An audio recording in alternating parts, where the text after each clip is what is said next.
Styxia's moonlight is so beautiful. And the River of Souls is so quiet. Just a dream. I wonder if Cass is doing okay on the other side.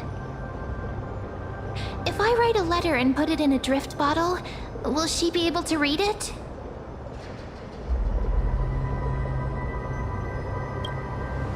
No, this shouldn't be so depressing. Now's not the time to feel down. We gotta pull ourselves together. By the way, it was Miss Cypher who asked us to come here. But where has she gone? Huh? I don't know. But this aura feels so familiar. Let's go check it out together. Be very careful. I have a bad feeling about this.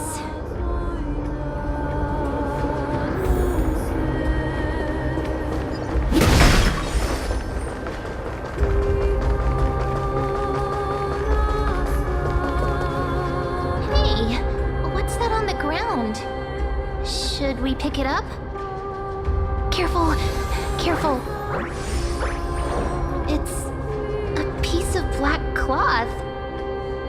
Now, where have I seen this before? What? How could they be here? Mimi! Look out!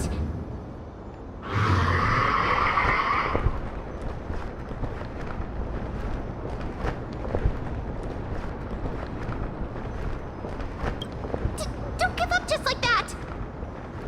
Let's try our best to deal with them for now, and we'll slip into the past with time's power as soon as we can.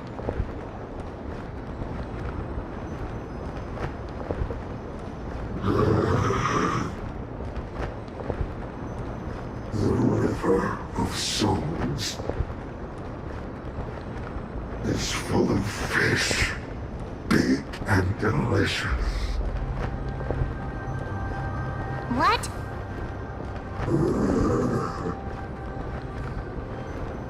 The flame chase journey stops. Meow, meow. Meow?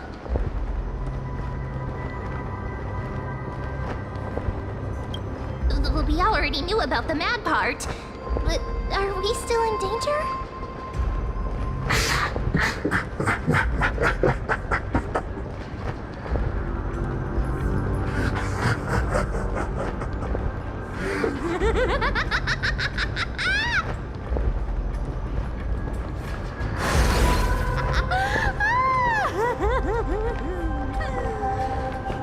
Sorry, I couldn't pass on the chance to give you two a good scare.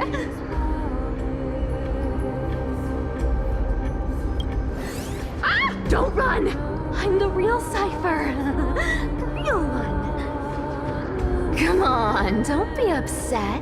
I'm just giving you a kind reminder that Emphorius isn't safe at all. The whole place is full of dangers, including that Swordmaster. Make sure you stay on your toes, no matter where you are. Hey, I'm just making it up to you. You'd do the same in my shoes.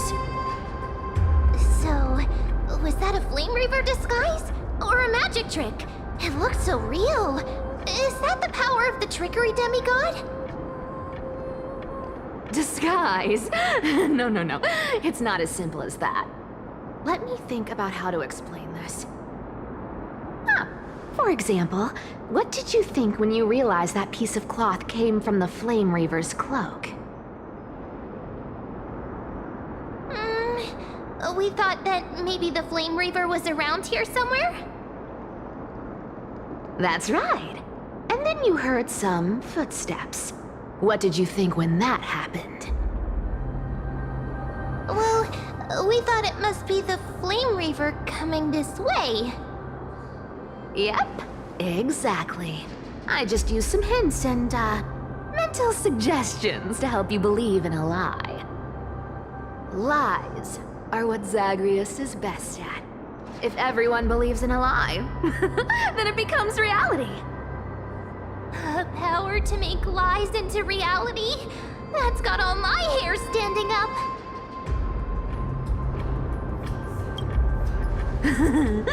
I sure love your arrogance, Gray Mystery. The seamstress trusts you for a reason. Someone as honest as you couldn't trick me even if you wanted to. So, there's no harm in telling you. Besides, we still need to team up to go treasure hunting, right? Let's wrap up here. It's time to get going. Oh, was that your teleslate?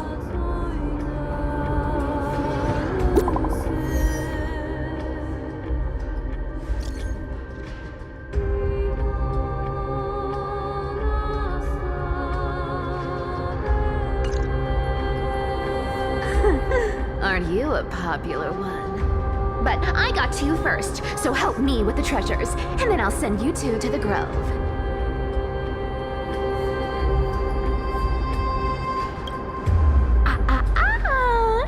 Curiosity killed the cat, you know. Do you think I'll spend it all? That's so not why I hunt for treasures. Don't forget, I'm a demigod too. And there's a line reserved for me in that stupid prophecy as well. You shall walk with greed and die over petty change. But I don't believe in that. As long as I keep collecting treasures, then I won't need to care about petty change. And as long as I don't hurt other people when I get what I want, I won't be walking with greed. Right? Isn't that simple? So, as long as I keep going down this path, all those predestined prophecies and fates will never catch up to me. That was a long speech. I'm getting thirsty at this rate. The treasures of Styxia aren't gonna float up on their own. Come on, Gray Mystery. Show me what the authority of time can do.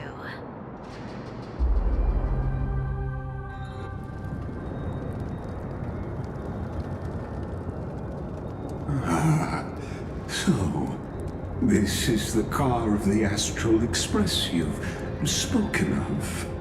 My repository of memories has been enriched with another fascinating piece of information. Thank you for leading me here, Lord Donham. I'm surprised a council elder like yourself would be willing to journey so far to inspect the Express. Archimans hold wisdom and knowledge in high esteem. If the citizens knew of your origins, I'm sure more would be intrigued by the Trailblaze. Sadly, discussions about the world beyond the sky remain taboo. It's been quite some time since you first arrived in Akama. Presumably, you've been looking for a way to leave. Testing different things. Sadly, the more I find out, the more powerless I feel. Don't be too hard on yourself, my lord. This puzzle has stumped Emphories' scholars for centuries. It isn't something you can solve overnight, even someone as gifted as yourself. In the Grove, I discovered extensive research on the Sky Titan. It appears that many scholars from Amphorius believe the taboo against the world beyond the sky stems from a curse cast by Aquila. Exactly. Of the 12 Titans of Amphorius, Aquila is known for being the most capricious. The weather itself reflects their mood. Tranquil sunshine, mournful rain. Aquila's breath is a brisk wind, and their cries resound as thunder in a storm. Additionally, Aquila is one of the 2 Titans whose core flames have yet to be returned.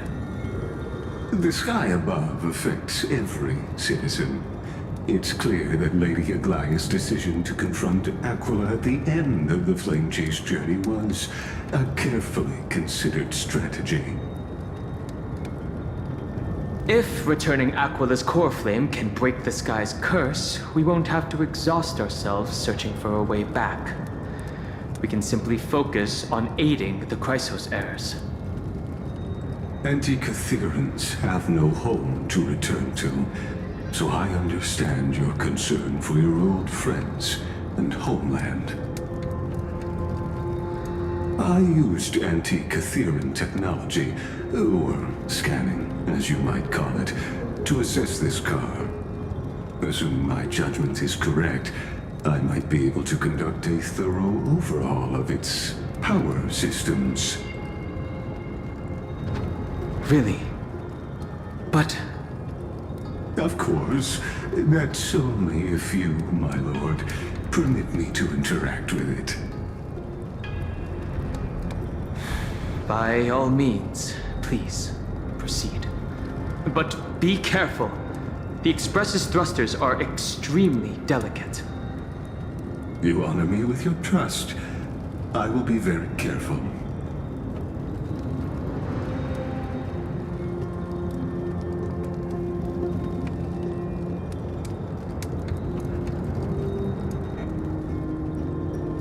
This is unbelievable. You seem to understand its structure perfectly. Have you repaired something like this before? Not exactly, but we Antikytherians are inherently sensitive to machinery. Carefully endowed our kind with a unique advantage for analyzing and learning. If you give me some time, I might be able to fully restore this damaged car to its former glory. Then you and your esteemed companion could set off on your return journey sooner. But isn't the real issue with Aquila? Hypothetically, Lord Darnholm, if I could open up a path out of Amphorius that circumvents Aquila's divine punishment, would you consider ceasing your support for the Flame Chase journey?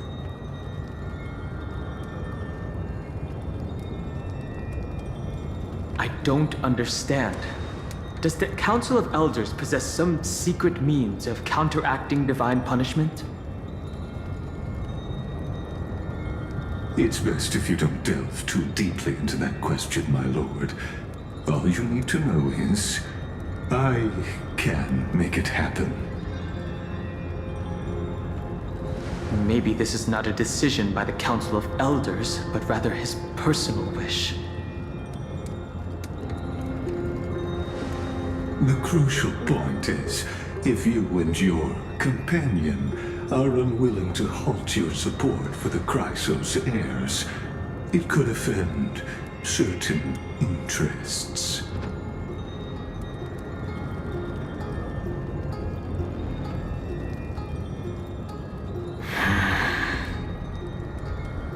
Forgive me, Lord Lygus, but I must be frank. When visiting Dawncloud, I reviewed the records of many council elders. Among them, only your background was nearly blank. I'd like to accept your goodwill, but given such a mysterious background and motives, Anyone cautious would have doubts. Your prudence impresses me, just as expected.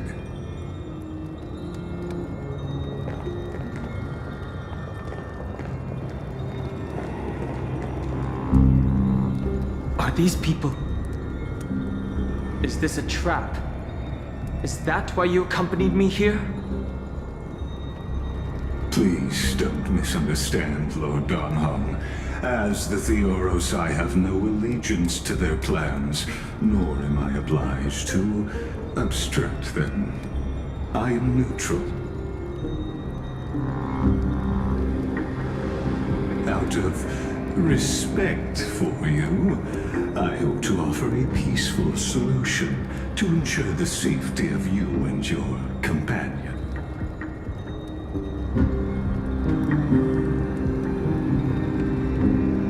One against four, then. Just to confirm, if things turn ugly later, will you help? I will not. As I said, I remain neutral. Are you asking this because you plan to refuse my offer and continue supporting the Chrysos heirs? You weren't wrong about one thing, Lord Lycus. Indeed, we must try to return to our companions. But our companions now also include the flame-chasing Chrysosers. The Nameless cannot and will not ignore the fate of our companions. So I see. This is what you call trailblazing. When I asked if you'd help, I meant the ones who need help are them.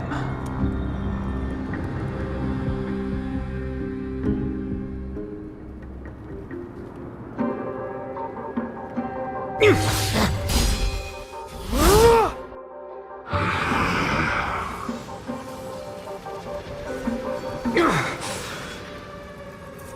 have such overwhelming powers.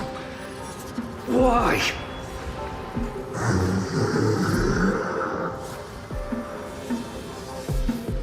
Answer me. Why do you stand in our way? Why do you want to take the core flames?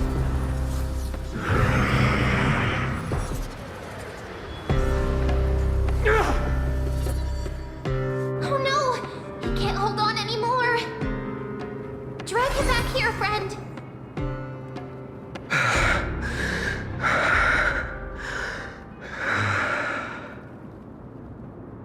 Are you okay? I'm okay. I can handle that kind of hit now. But a few months ago, that would have knocked me out. Thanks for worrying, buddy. Thanks for the help. To face Aquila and other potential threats, I must sharpen myself with the most aggressive methods. Even so, it's impressive you thought of this training method. Battling the phantoms of the past in the River of Time? It's just like the hyperbolic time sanctum that the bards describe. It's working pretty well, wouldn't you say? But combat isn't just about strength and skill. You also need the right weapon. Compared to that guy's weapon, mine feels like I'm swinging a lump of iron. I can't tell you how many swords I've gone through since the training began.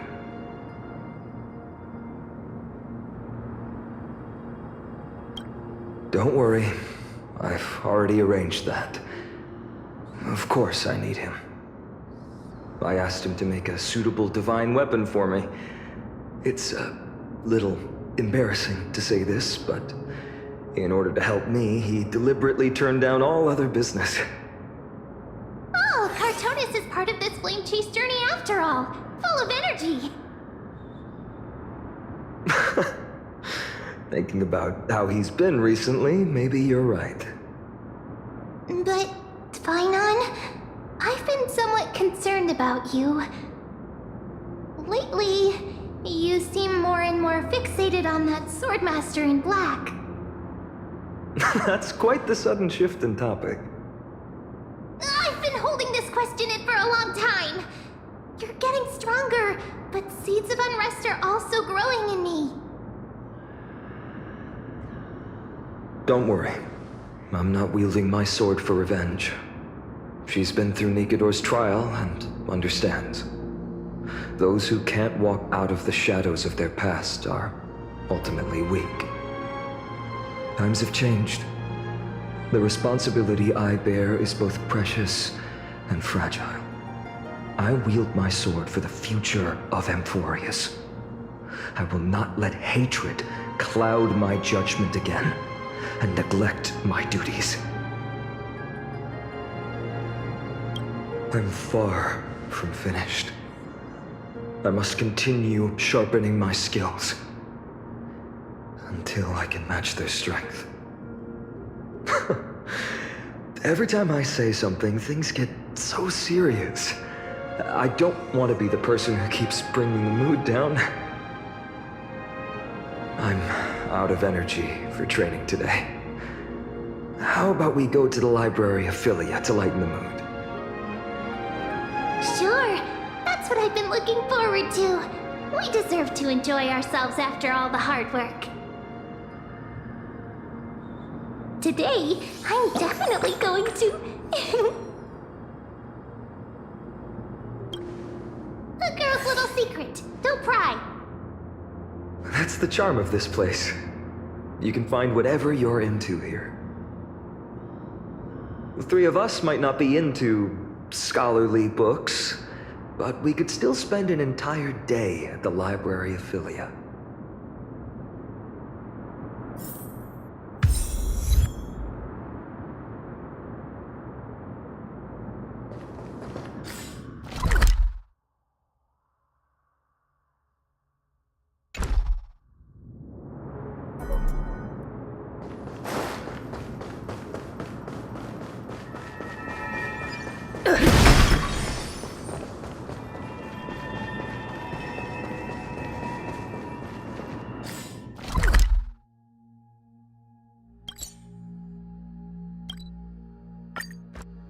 Here we are!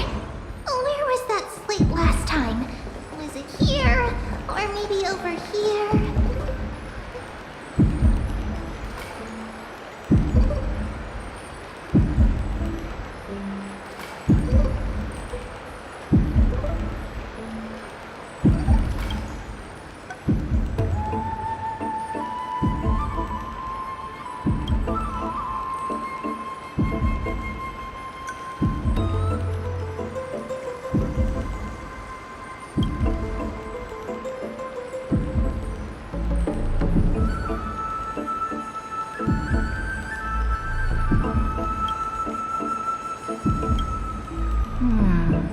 I wonder what Finan and Mem were reading. Let's take a closer look.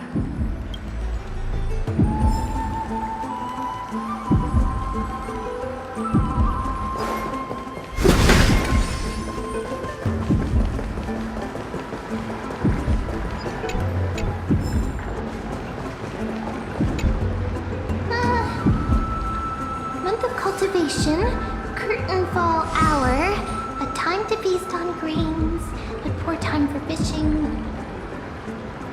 Then again, are there even any spots left to fish in Amphorius these days? You scared me! Bursting into someone's world like that can really catch them off guard. Well, no more jokes. There's nothing here. I'll go look elsewhere. Something's odd about Mem. What are they flipping through?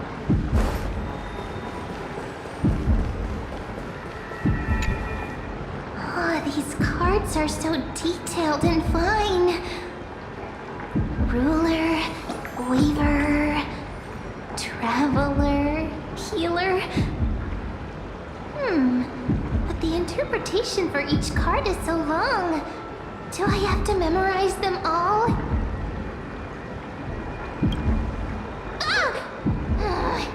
What a coincidence! We meet again. Guess we're fated to be together, huh? But you must be busy, so I won't bother you for now. Hope your day, every day, is joyful. So suspicious. Not like their usual self.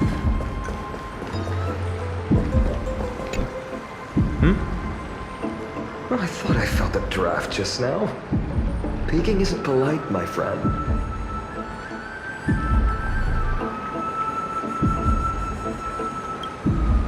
You could have just asked. There's nothing embarrassing about it. Here, look, I'm reading this. Antiques Appraisal. How to make a fortune.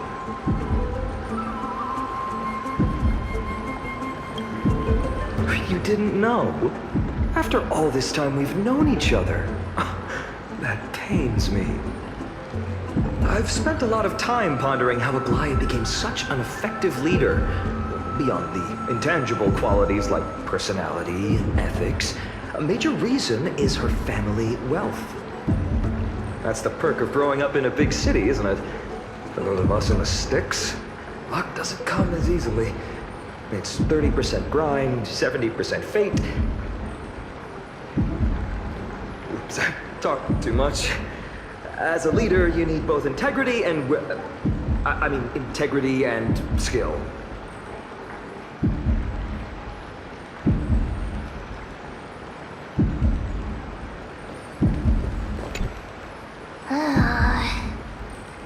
You sure are persistent.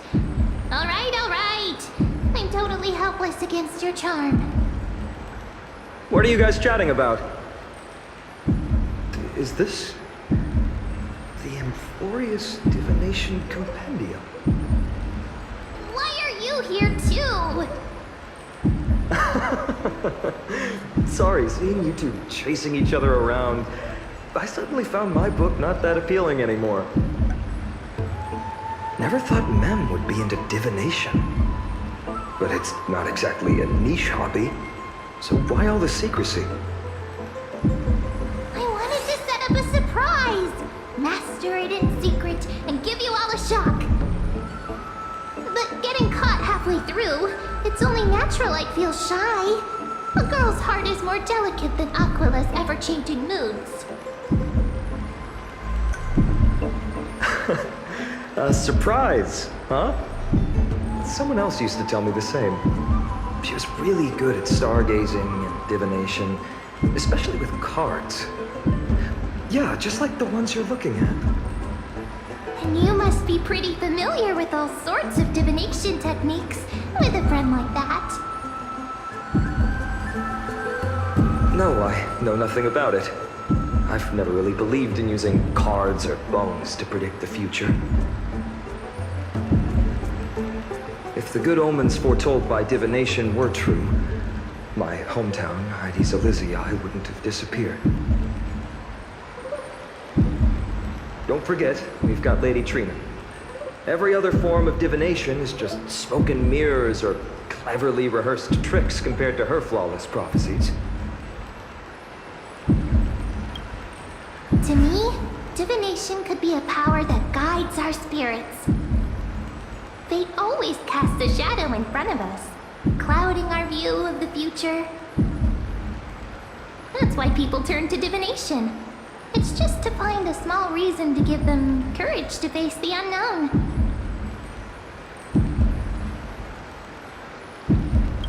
After all, the first chapter of the Divination Compendium discusses the significance of divination.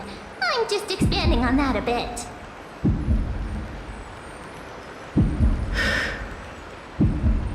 Strange.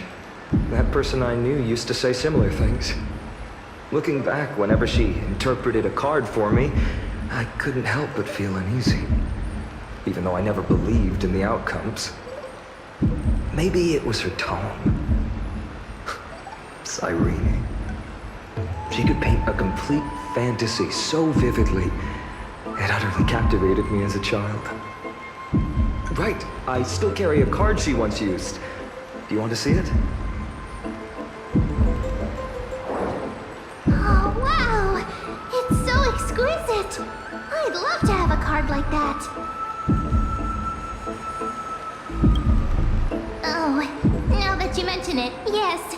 It would be even better if it were made of, say, crystal.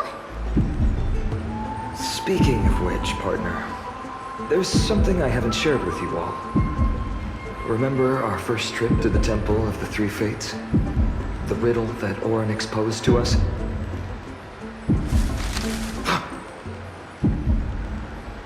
Who's there?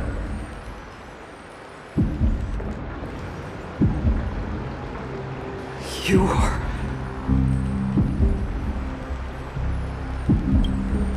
These folks are up to no good. Black clothing, masks decorated with golden blood. Are they cleaners?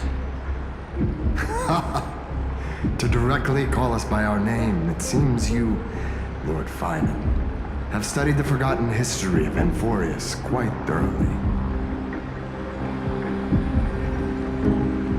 Your friend seems quite interested in us. Perhaps you could explain, Lord Finan. It would be the polite thing. We can't let our esteemed guests pass away without understanding. During the Chrysos War, to combat the Chrysos heirs, several cities formed an underground assassin squad called the Cleaners. Their task was to erase anyone with golden blood from existence. Assassination, poisoning, political persecution. They would do anything to achieve their objective. Now, this historical perspective seems biased, glossing over the Chrysos heirs' abuse of divine powers and their blatant initiation of war in order to defame our predecessors. Could you disclose the name of the author behind this popular legend, Lord Finan? I'd hate for the innocent children of Akamar to be tainted by such slanted narratives. You should have stayed buried in the dust of history. The Citizens' Assembly has once again legitimized the mission of the Chrysos heirs. But as for you, not one citizen would cast their vote for you. Executioners lurking in the shadows. What does it matter? We've long since stopped expecting to be understood. People have become too accustomed to peace, and they've forgotten the disasters that arose from allowing generations of the Chrysos heirs to rule. Complete nonsense. Did you really travel all the way to the Grove just to have an argument? I enjoy dealing with people as straightforward as you, Lord Finan. You've probably figured out why we've come before you. Keep your cool, partner. They've come out of the shadows, which suggests they have something up their sleeves. All right, let's hear it. What are you hiding? But watch your language and don't say anything you might regret. My shoulders might be sore and my sword a tad dull, but it's still enough to slice off your tongues.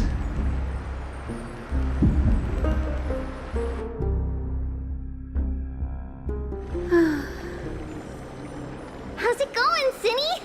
This place fits, doesn't it? It's a bit small, but the lighting is perfect. Thank you, Lady Treeby. With this, the Twilight Courtyard can be reborn in Akama. Do you like it here too, little Ika?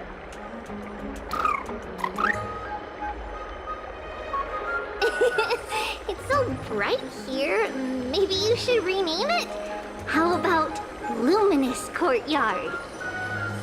Lady Treeby makes a good point. But Twilight Courtyard carries the long history of the descendants of the sky, and I'd like it to continue.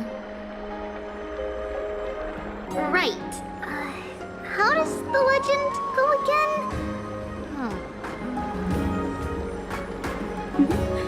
Even Lady Treevee forgets things. We just haven't prepared lessons in a while now, so we're a bit rusty. Just give us some time and we'll remember. Ah, now we remember. Kremnos and the Firmament, Volume 3, Section 5. With Celiosi, the Day Thunder Knight, striking down the Eye of Twilight, the divine war between Mikador and Aquila, which spanned centuries, came to an end. Thereafter, the Skyfolk gradually declined. Numerous sky fortresses were abandoned, and their descendants began to establish themselves on the land. Finally, those descended from Celiosi the Day Thunder Knight were welcomed by the scholars under Circes and established the Twilight Courtyard in the Grove.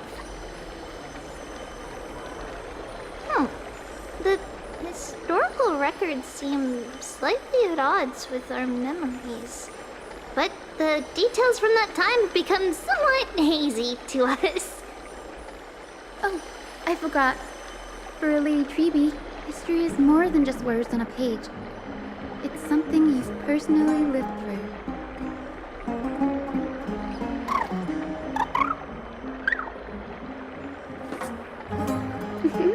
Little Ika loves listening to the stories from the legends. I'm sure you're also imagining one day you'll be as awe-inspiring as the winged beasts by Celiosi's side. That day will come. I believe it. Just keep growing. Lord Crediros? Miss Hyacinth. And Lady Treevee. Good to see you're doing all right. I heard from the citizens you were nearby and came to check. Doing all right. What's going on, Crediros? There's been another violent incident at the market. A shop was smashed and looted. It's the third time this week. How can this be? I always thought that with Lady Aglaya here, Akama would remain peaceful. That was true in the past. But these days, forgive my bluntness, her senses may not be as sharp as they once were. Aggie. In my opinion, malevolent forces have noticed the slack in the golden threads and are now plotting to exploit the opportunity. The Citizens' Assembly just wrapped up. Why is there still unrest? The Chrysos heirs won by only one vote, Lady Treevee. From my years of experience, a narrow victory often walks hand in hand with unrest. Trouble. Miss Hyacinth. Trouble. Clementine. Take a breath. What's going on? Please, something terrible has happened at Marmorial Palace. What is it, Doctor? Calm yourself and talk us through. Lady Aglaya. It's Lady Aglaya who's in trouble.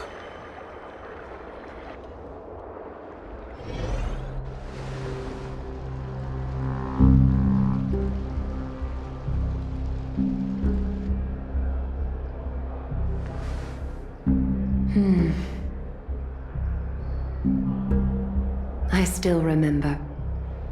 This bath that overlooks the entire palace was built by the Council of Elders 900 years ago. Its purpose was to commemorate the first flame chase journey and to remember the heroes who made great sacrifices for Amphorius a millennium ago. Rules were set then. No one was allowed to enter, apart from guests invited by the Gold Weaver. But, I guess, you're no longer pretending to follow the rules, are you, Lady Kindness?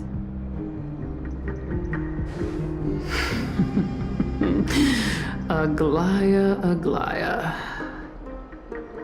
You ageless witch, hiding behind a divine facade to deceive mortals.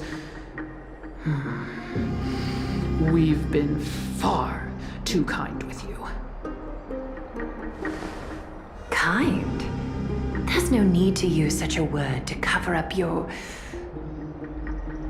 incompetence.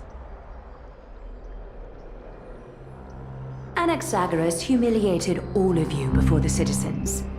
If you still had any shred of shame, you'd throw yourselves from Dawn Cloud at the curtainfall hour to salvage the last fragments of your dignity.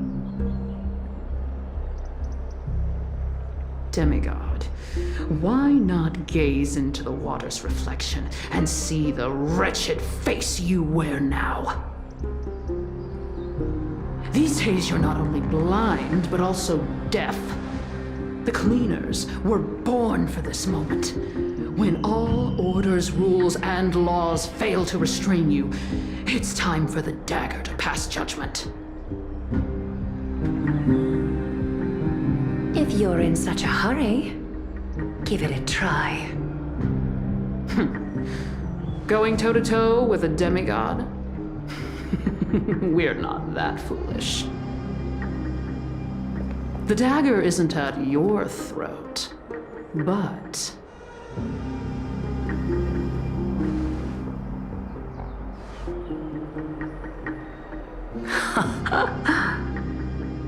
Your gravest accusation is that my humanity is fading. And you claim my concern for mortal joys and sorrows is nothing but a facade. If that accusation holds, what makes you think the lives of these civilians will sway me in the slightest?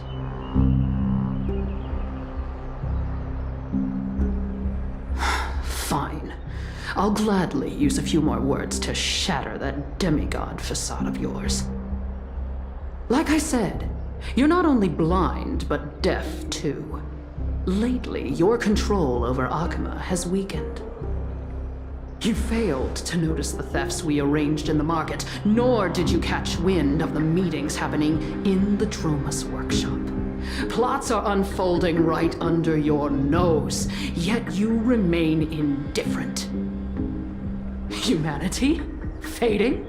Aglaya, why not use your precious golden thread to peer into my thoughts? See if the gift we've so meticulously prepared for you can move that cold demigod heart of yours.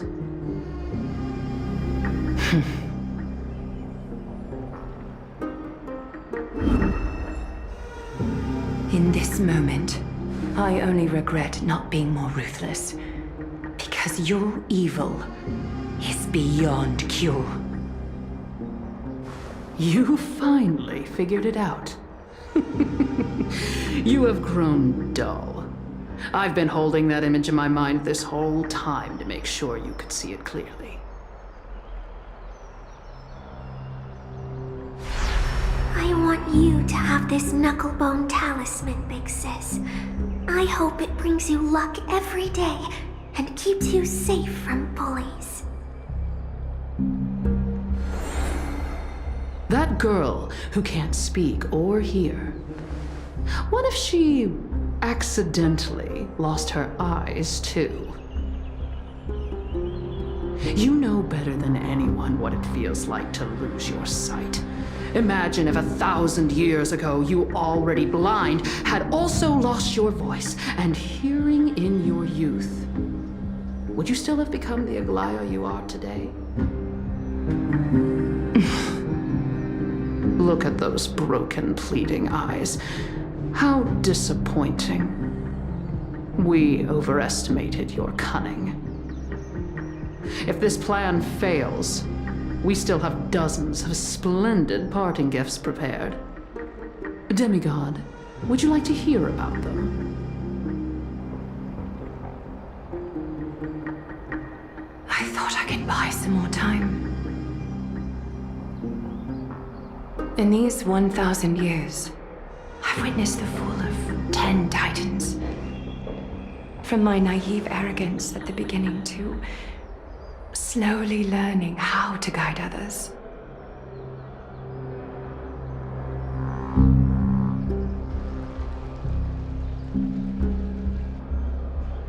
Now, it's time to let go.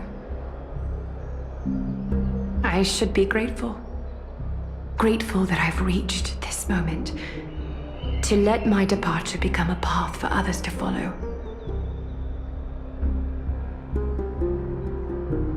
Have I done enough? If I embrace that prophecy now, and sink into the warmth of these waters,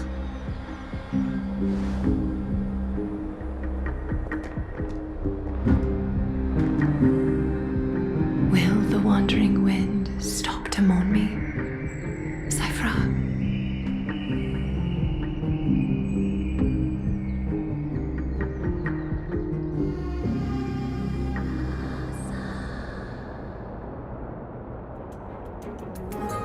Seamstress! I've come as promised. Look at this box full of gold and silver treasures! I bet there's stuff here you've never seen. Come on! As we agreed, I want to buy the most valuable clothes you have. Little thief! You've got some nerve, barging into my shop dressed in those tattered rags. What have you brought? Let me see. Here, take a look. Only the finest goods. See the sapphire? It's even more blue than Fagusa's eyes. Such exquisite luster. I've only seen an ocean's tear of this quality in my mother's treasury. Wait. You've seen one before. And here I thought I'd leave you speechless. What a letdown. It's just an old memory. My family estate all burned to ashes long ago. This workshop is what I built from scratch. Wow, a daughter rebuilding her family business. How admirable. Enough with the jokes. At least you did get to enjoy those luxuries. Mind your manners, Kitty. Tell me, Cyphra, where did you come from? And how did you acquire these treasures? I won them fair and square in a bet. What? Do you doubt me? Speak up, seamstress. Give me a straight answer. Do you want these or not? Strange. You're clearly lying to my face. But my golden thread doesn't tremble at all. That's because I'm not lying. I've been telling the truth from the start. Is that so? The scars and the mud stains on your face tell another story.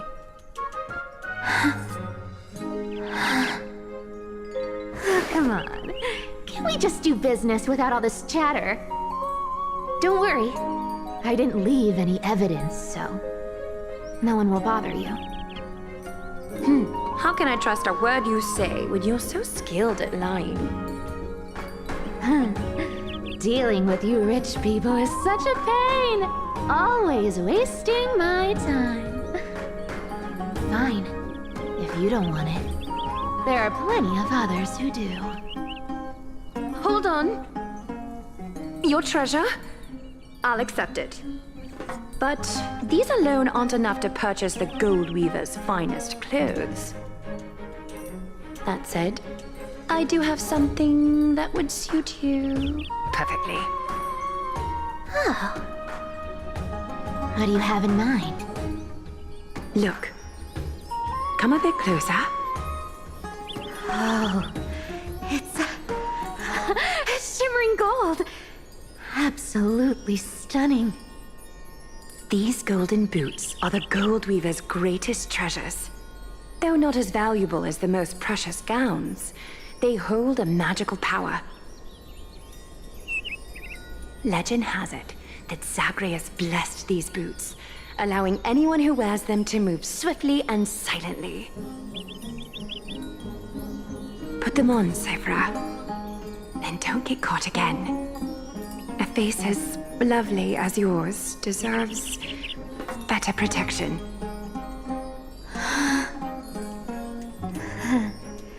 You rich folks just love sticking your noses in everything, don't you? Well, I'm taking these now, so don't get any second thoughts.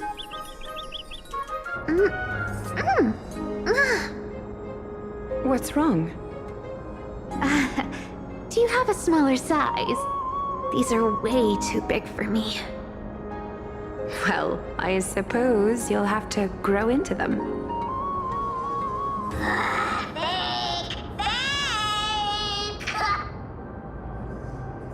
Do you have to interrupt me in the middle of my story? Fake? What's fake? Those boats definitely don't hold Zagreus' divine power! Your Amphorius is most cunning liar, and even you were fooled by a Gliad! Watch your mouth, or I'll feed you to the fish in the River of Souls. Weren't you curious how I got tangled up with that seamstress? Well, now you know. Satisfied? I didn't expect such a simple story! How disappointing! But, boss lady, there's a chance Gliad wasn't trying to trick you? You're defending her. No, I just think the story's so moving, it'd be a shame to ruin it with a lie.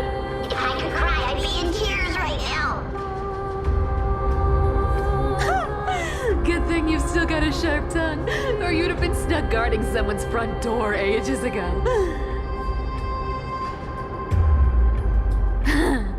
Enough chit-chat. Let's take a look at this place. The city of Styxia.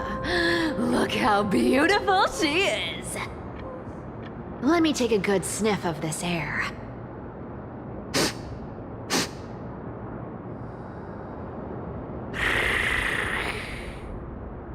This air, it's filled with the scent of treasure everywhere.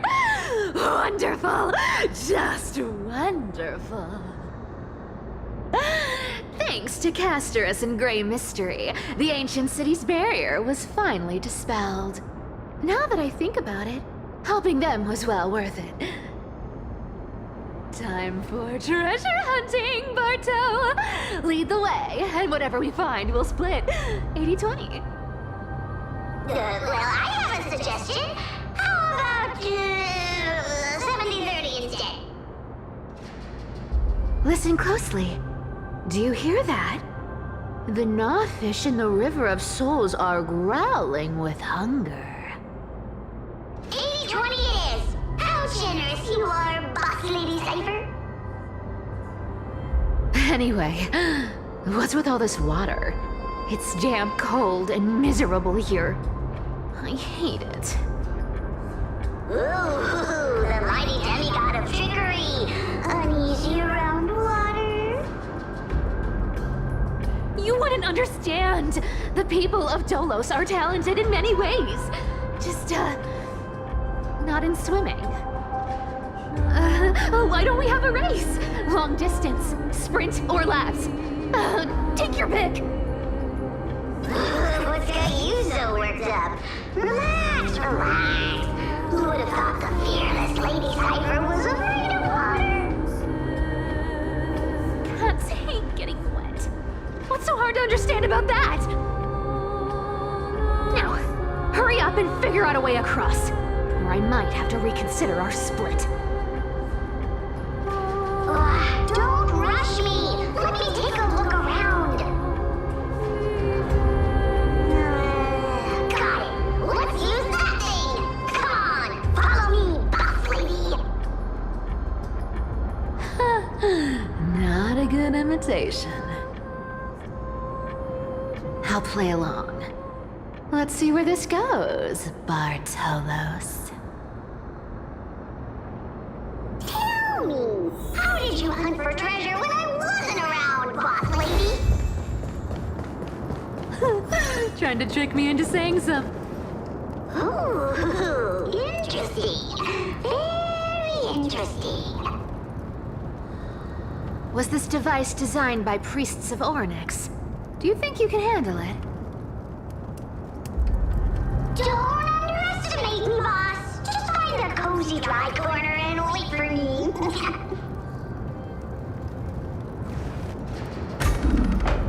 Mission accomplished. Now you don't have to worry about your tail getting wet. Not bad, but just a warning. If this thing fails while we're halfway through the water... Don't worry, trust me. For that sweet 20% cut of the loot, I'll make sure you're taken care of.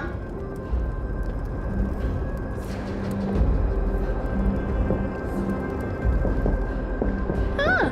This feels truly magical. When did you pick up this track?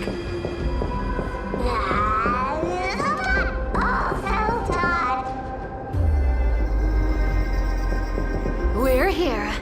Can we turn off this spotlight now? It's really blinding. No problem. Just use the device over there to shut it off.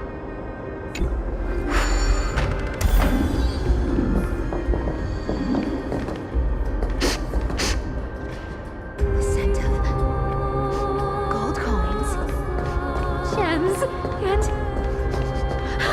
fine leather. It's so refreshing. The treasures in this ancient city are all floating back up thanks to Gray Mystery and that, pink squirrel.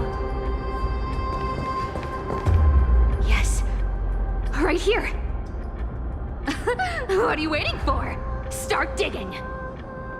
Roger that. Watch me.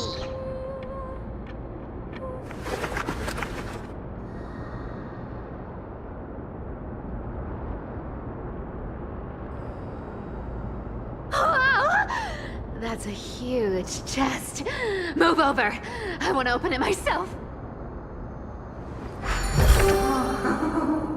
Wow. A massive haul. Unbelievable.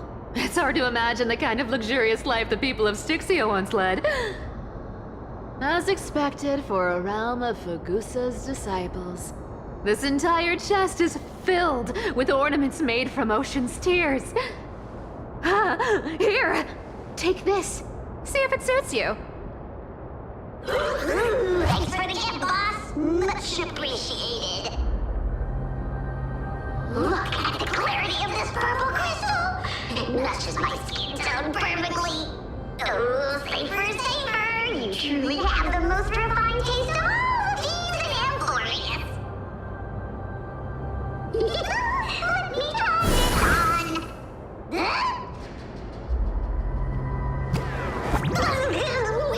Where is my treasure?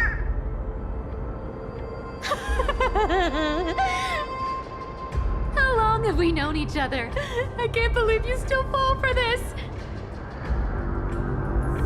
This is... How could I have forgotten about this? Our belief is true, and a lie becomes reality.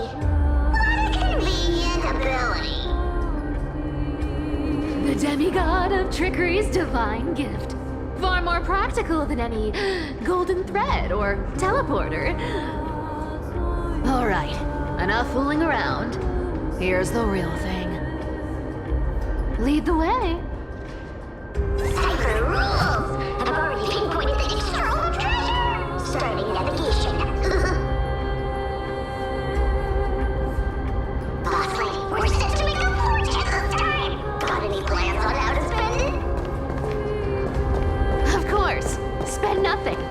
Have you forgotten my silly prophecy? I remember, of course. Whoa, isn't that my... Uh-huh. Isn't that the controller for the hands of Zagreus? Once activated, this thing makes a racket that can be heard for miles. It's just too stupid.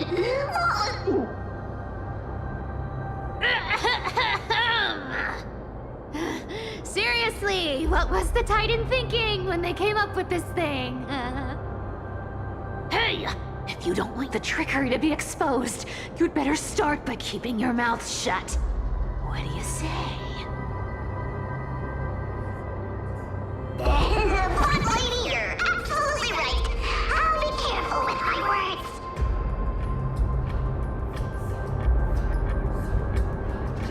Ah! This thing's way too loud when it's on.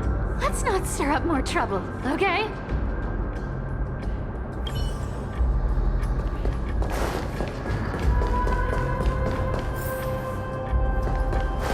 Here we go round the river of souls.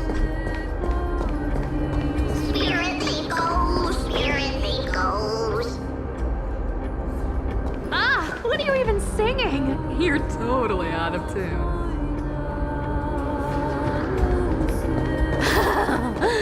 There's a big guy guarding this place. Yeah, big and dumb. Just a pure lump of stupidity.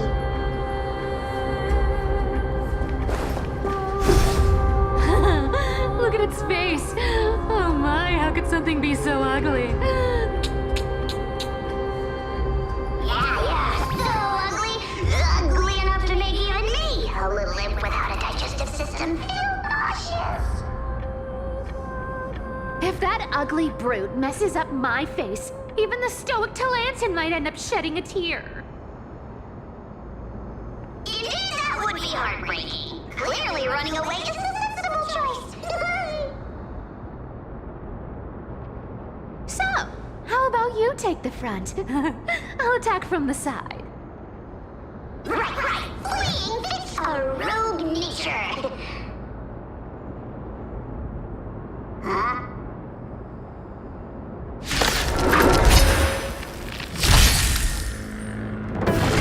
No dirty tricks, boy. Watch your head. Bust. Or maybe I'll take it all. Conflict is pitiless.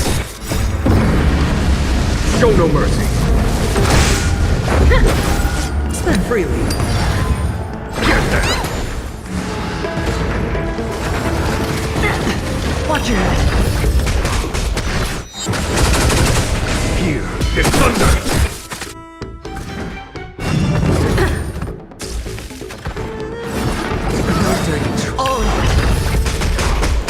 Fiend or devil, I'll crush them all! Rules are made to be broken. Bust. Or maybe I'll take it all. Watch your head. Get them! Conflict is pitiless. Get on some of your own stuff.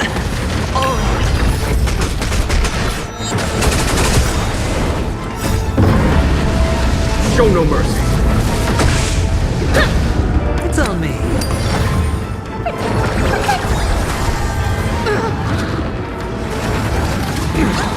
Watch your head. Here is thunder. Bust. Or maybe I'll take it all. Get them. Fiend or devil, I'll crush them all.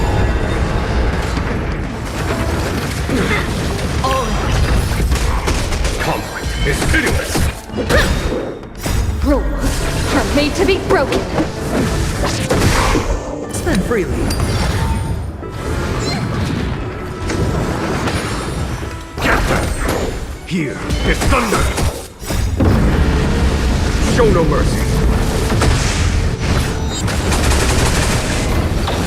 It'll take more than that. Watch your head. It's on me. Bust. Or maybe I'll take it all. Conflict is pitiless.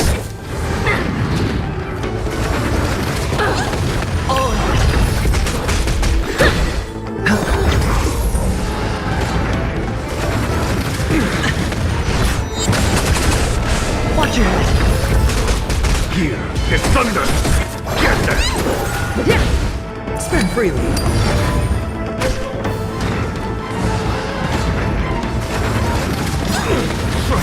Fiends or devil.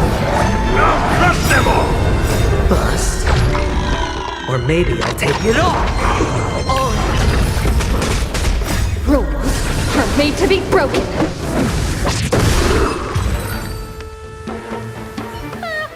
Such an ugly and useless creature, taken down with just a couple of hits. How boring. Hey, Bartolos, are you still alive? Give us a squeak if you are. Yeah! Squeak! Look at you, all shaken up. Can't handle even this bit of action. It should be safe here now. Get to work. Aye, aye, boss lady Cypher.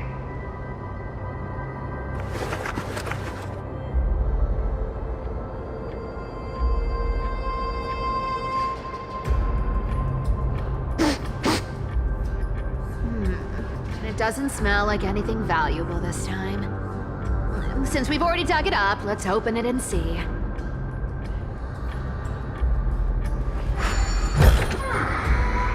Huh. Is this? Ooh, this looks tragic. Do you think they made it to Akuma? Probably not. I've never seen or heard of anyone from Styxia and Akuma. At least Dolos still has me left. Guess this city wasn't so lucky. Huh. It does seem unfair, doesn't it? Just because they were born in the wrong place, they had to face such devastation. Meanwhile, those in Akuma, simply because they're supported by the world-bearing Titan, continue to survive. Yeah, the world just isn't fair, is it? Speaking of the world-bearing Titan, Cypher, didn't you tell me once you used to be an apprentice at Kefali's priestly court? Huh. Did I? Yeah, you definitely told me, and I remember it clearly. Maybe it's been so long your memory's gotten a little fuzzy. Ah, right. I did tell you. It wasn't a big deal. I just snuck in with a bunch of mumbling priests and watched them do their spooky rituals around some glowing rock. Honestly, I was only interested in the wallets of the old grandpas on the council back then. Don't remember much else. It's been what, nearly 1,000 years? Oh, I see. Were you in a priest's robe? No, that's hard to picture. Who asked you to picture that?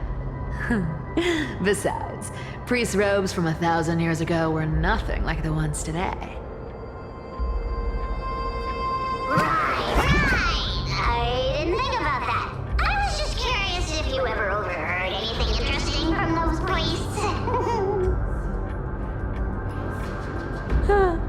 How ridiculous. Come on, let's head to the next spot.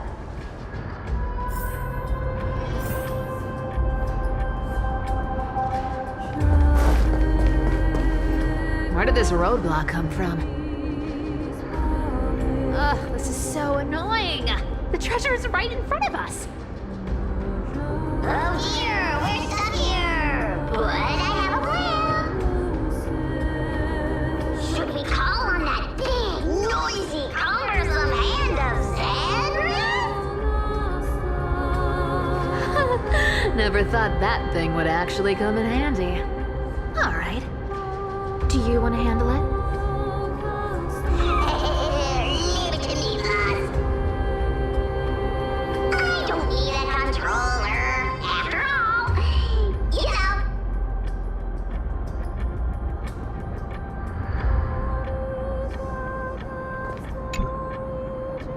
Hand of Zagreus. My darling. Activate!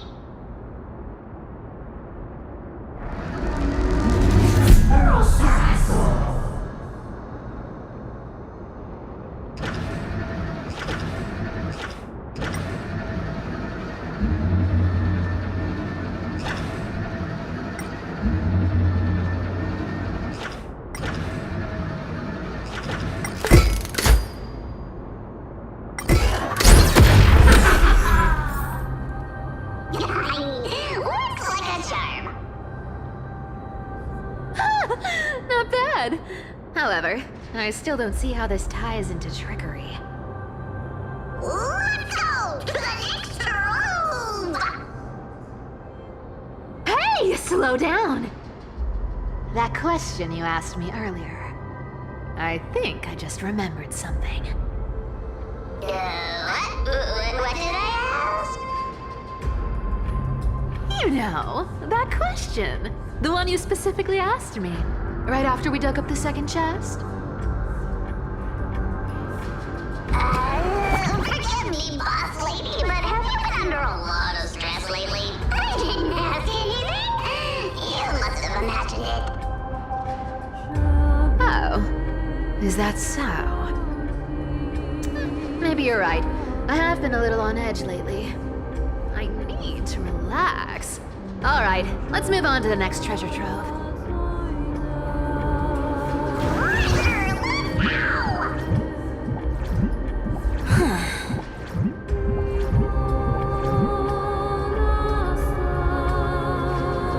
Twinkle, twinkle in my chest, how this core flame is the best.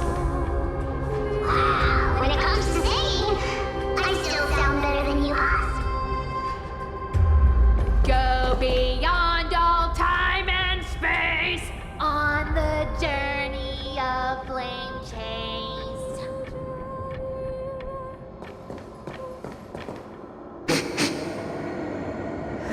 This scent feels like something incredible is buried here.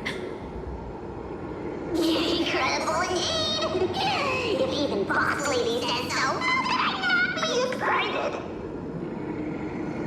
Do I need to give instructions here? Get digging.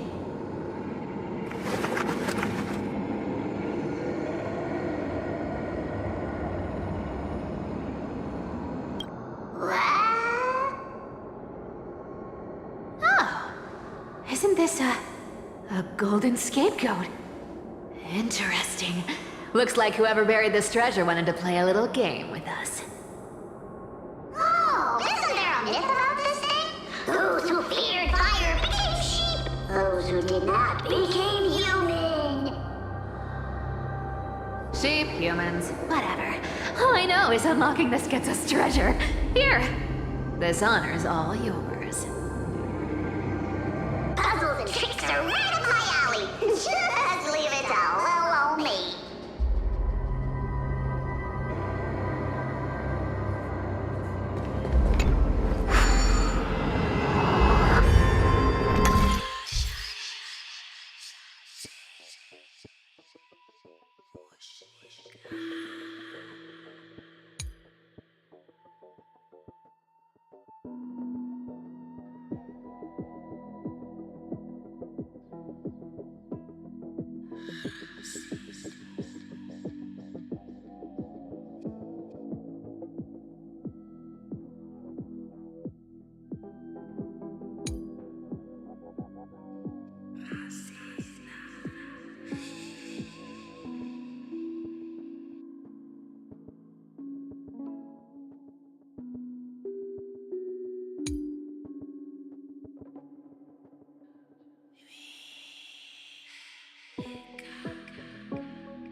Stop! Stay there, and don't turn around. Huh? What do you mean?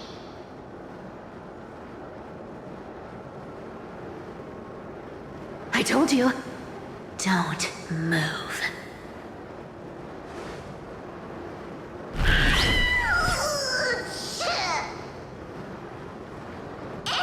My poor old back. What are you doing? Shh, quiet. Don't say anything unnecessary. That seamstress. She's listening. What, boss, do you mean? Stay put and keep quiet. I'll handle her. Whoa, whoa! Seamstress. Getting sneaky, aren't we? Did you think I wouldn't notice your little spies lurking around me?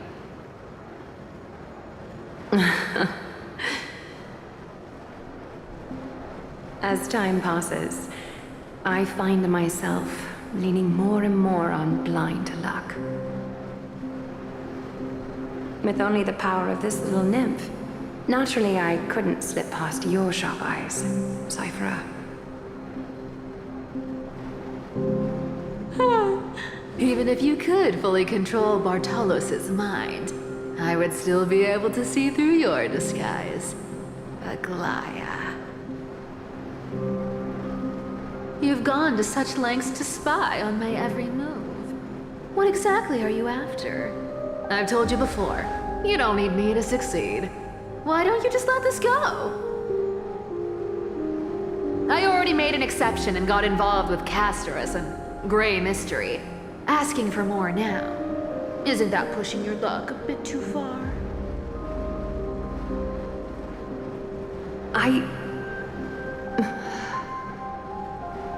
I'm sorry, Cyphera. I've plotted and schemed my whole life. But I never could have predicted our relationship would end up like this. I've spent centuries trying to figure out where I went wrong, replaying every moment over and over. But you've never given me a chance to explain myself, face to face.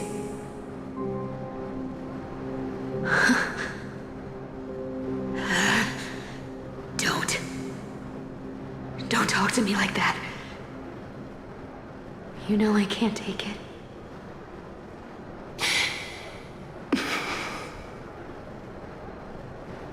1,000 years ago, out of foolishness, I let my silence steal away the most beautiful sound I'd ever known.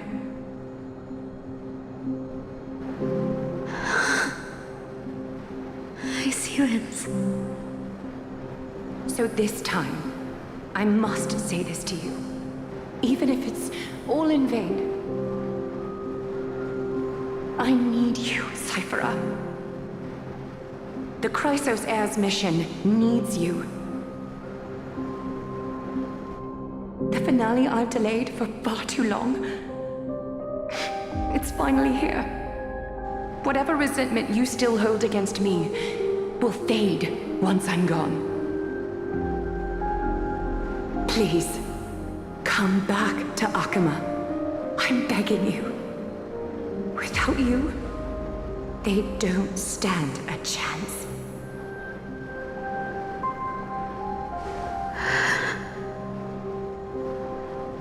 I'll think about it, seamstress. But stop watching me. Unless you want to lose me for good. Don't worry. As much as I'd love to hear your voice again, to see your face, it seems that chance will never come. Goodbye, Cyphera.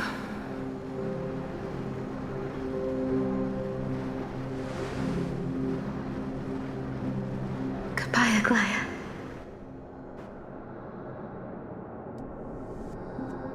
Ah, what a shame. I thought there'd be some real treasure under that goat's head.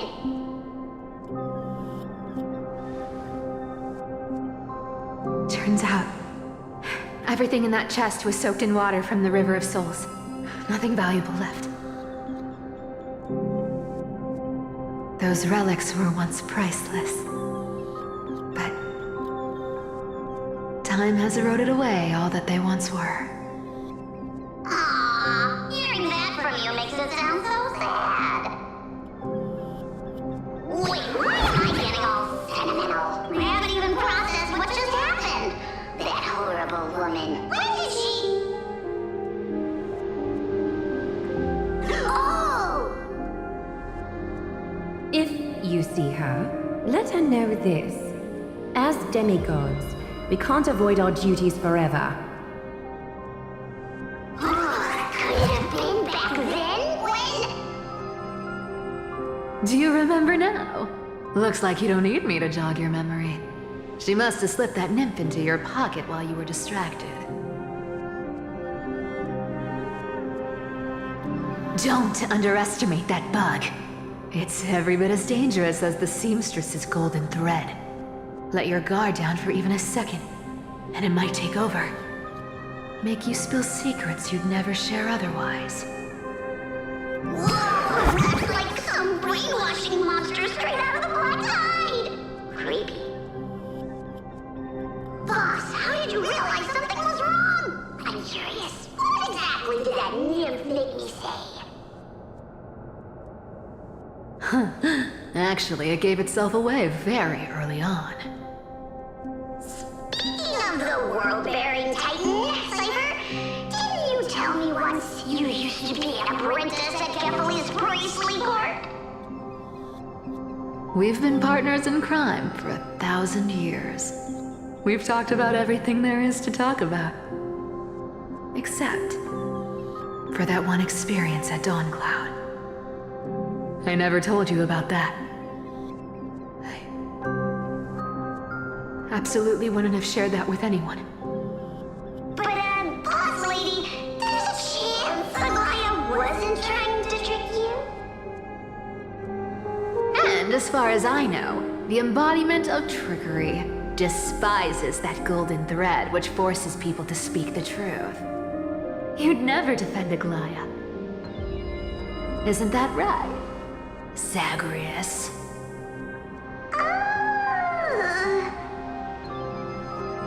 You have a terrifyingly sharp mind. After all, I'm the only one in the world who knows you're still alive. To make sure you survive the Titan trial, I had to fool the entire world. If you want to keep that lie from falling apart, you'd better keep playing your part in the days ahead. Even if it weren't for saving my worthless little life, I'd still walk through fire for Cypher without hesitation. You may have been reduced to this form, but you still haven't lost your way with words. Speaking of which, Cypher, you're not taking that wicked woman's words to heart, are you? Life's been pretty great lately. Why get into trouble now? Don't you think? Honestly, I've been thinking. Maybe a trip back now wouldn't be too bad. You're back again, so... Cyphera, your face. I need clothes. Anything. Just throw me something. A piece of cloth will do. Just enough to cover the wounds. I will pay back the amount I owe. I promise.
Stay there.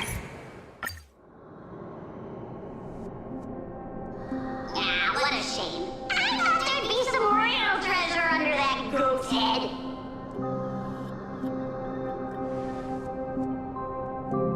Turns out, everything in that chest was soaked in water from the River of Souls. Nothing valuable left. Those relics were once priceless. But time has eroded away all that they once were.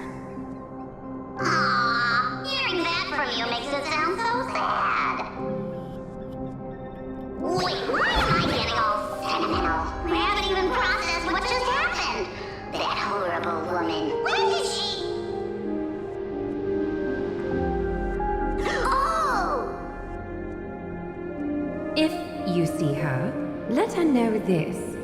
As demigods, we can't avoid our duties forever. Could it have been back then? When? Do you remember now? Looks like you don't need me to jog your memory. She must have slipped that nymph into your pocket while you were distracted. Don't underestimate that bug. It's every bit as dangerous as the seamstress's golden thread. Let your guard down for even a second, and it might take over. Make you spill secrets you'd never share otherwise. Whoa, that's like some brainwashing monster straight out of the Black Tide. Creepy. Boss, how did you realize something was wrong? I'm curious. What exactly did that nymph make me say? Actually, it gave itself away very early on. Speaking of the world-bearing titan, Cypher, didn't you tell me once you used to be an apprentice at Kefali's priestly court? We've been partners in crime for 1,000 years. We've talked about everything there is to talk about. Except for that one experience at Dawncloud. I never told you about that. I absolutely wouldn't have shared that with anyone. But, boss lady, there's a chance Aglaia wasn't trying to trick you? And as far as I know, the embodiment of trickery despises that golden thread which forces people to speak the truth. You'd never defend Aglaia. Isn't that right, Zagreus?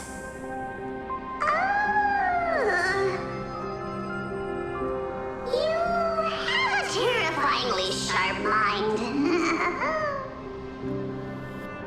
After all, I'm the only one in the world who knows you're still alive. To make sure you survive the Titan trial, I had to fool the entire world. If you want to keep that lie from falling apart, you'd better keep playing your part in the days ahead. Even if it weren't for saving my worthless little life, I'd still walk through fire for Cypher without hesitation.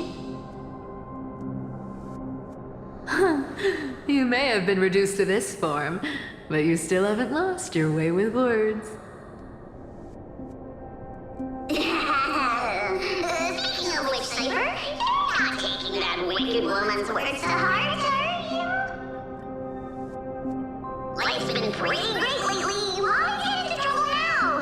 Don't you think? Honestly, I've been thinking. Maybe a trip back now wouldn't be too bad. You're back again, so... Cyphera, your face.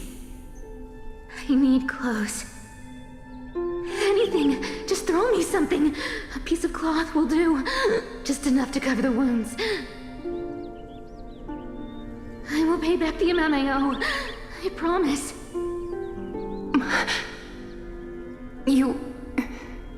You're bleeding golden blood. Yes, what about it? So what if I'm one of those Chrysosairs they talk about? Those infinitely strong heroes, world-renowned swordsmen, exceptionally intelligent scholars. Cyphera. Oh, I'm sorry to disappoint. Who knew that group of amazing people would include me? Pauper. Thief. Con artist. Maybe I should just make another cut to drain all this yellow stuff out of me and... Stop it, Cyphera. I'll give you clothes, warm you up, and stay here. Stay in my workshop until you're healed. Aren't you going to ask me how I got these wounds?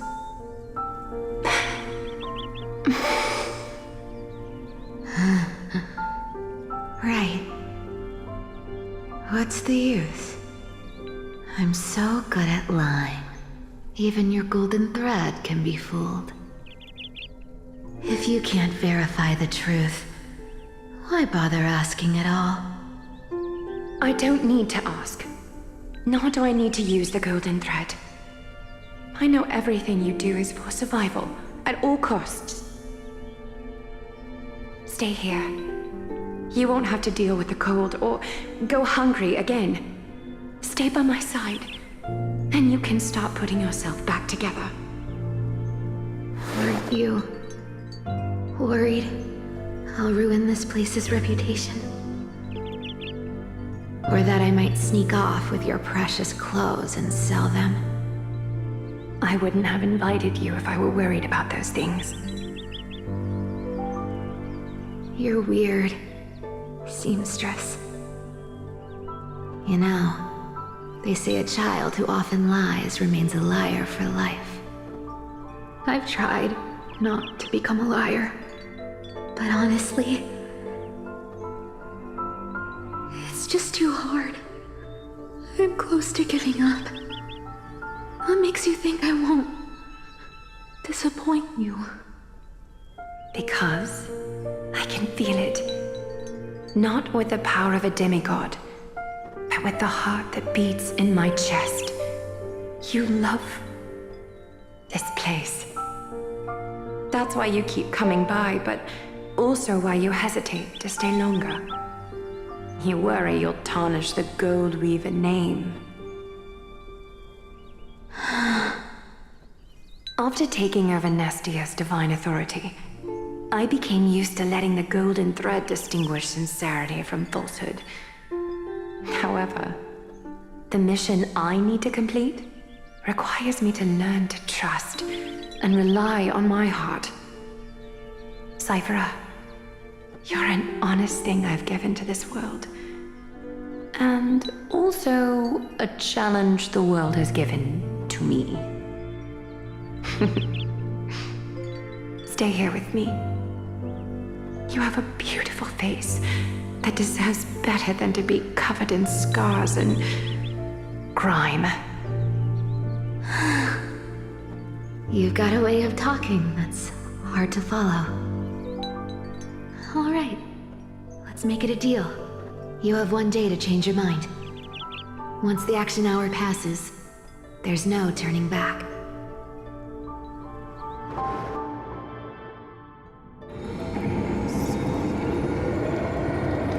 These folks in black are not responding to provocations, nor do they seem intent on fighting. What exactly are they waiting for? Pressure. Fear. Planting seeds of anxiety. It seems this is the strategy they've chosen.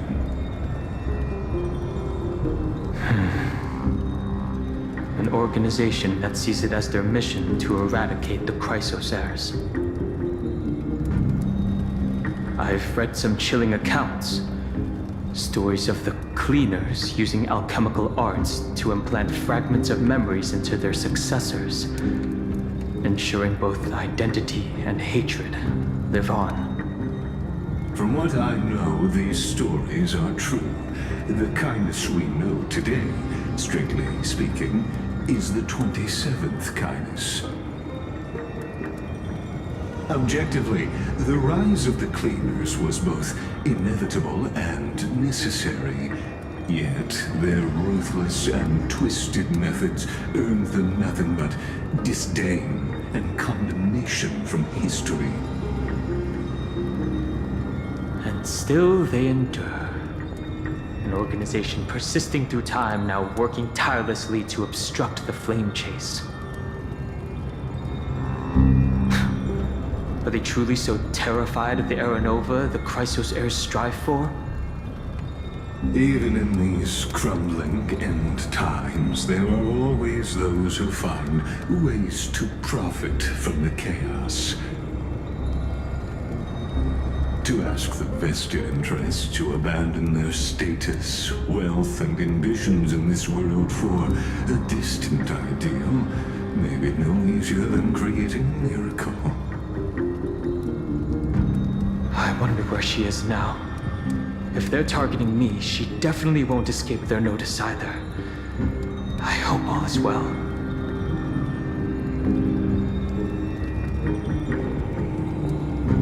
Is that Lord Krateros? There you are, Lord Donghung. We couldn't reach you on the teleslate, so the Holy City Guard almost assumed you two had met some terrible fate. You pests crawling in the shadows, back off. Your plot ends here. You played your hand. Run while you still can. It might be your only chance to survive. Stay away from Akama forever. If you set foot there again, the fury of its people will tear you apart. Because Aglaya is dead, and in the eyes of the Holy City citizens, her blood is on your hands.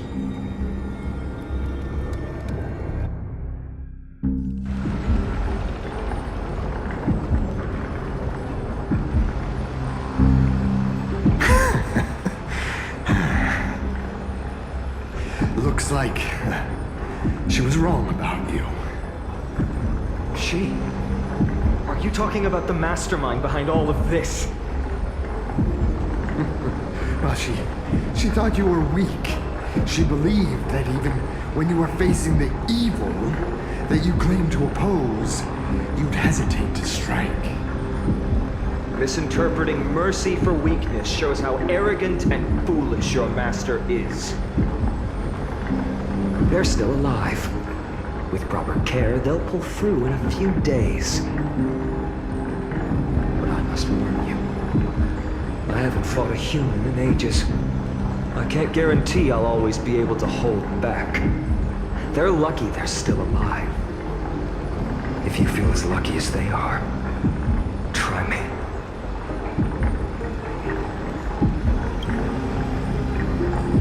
Bygone is seriously upset. Get out of here. Don't show your face around us again. If your master wants to stop the flame chase journey, she'd better bring an army that makes Kremnos at its peak look like child's play. I've said it more than once, Lord Finan. We're not here to start a fight. We came only to ensure you weren't anywhere else. While you were unaware, we already accomplished our mission to buy time. So, Lord Finan, until next time.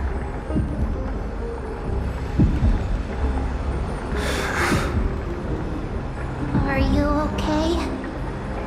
I'm fine.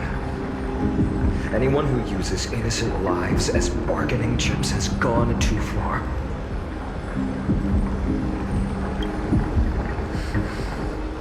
I guess the opposition within the Council of Elders is still desperately fighting to obstruct the flame chase. If the conspiracy is exposed, they'll be hunted down in the Holy City like rats with nowhere to run, no matter where they hide.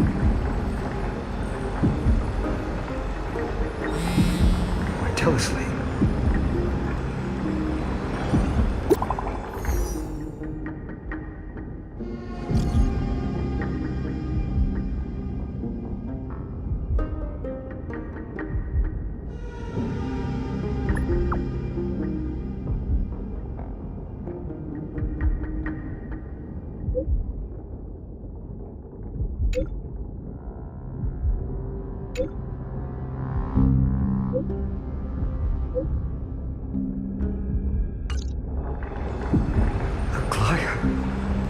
is this? Blasted! Those guys. But how could they possibly? Stay calm. This could just be one of her schemes. I won't believe it until I see it for myself. Bygone, what should we do now? Stay on course. I'll contact Treeby and ask her to keep the citizens calm. We'll hurry back to Akima as fast as possible and assess the situation in the city. If we run into any enemies along the way, I won't be merciful this time.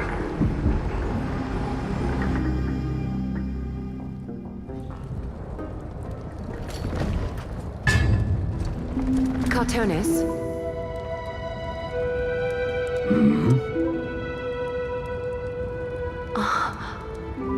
You're forging a sword for Finan, aren't you? I haven't seen you wield the hammer in so long.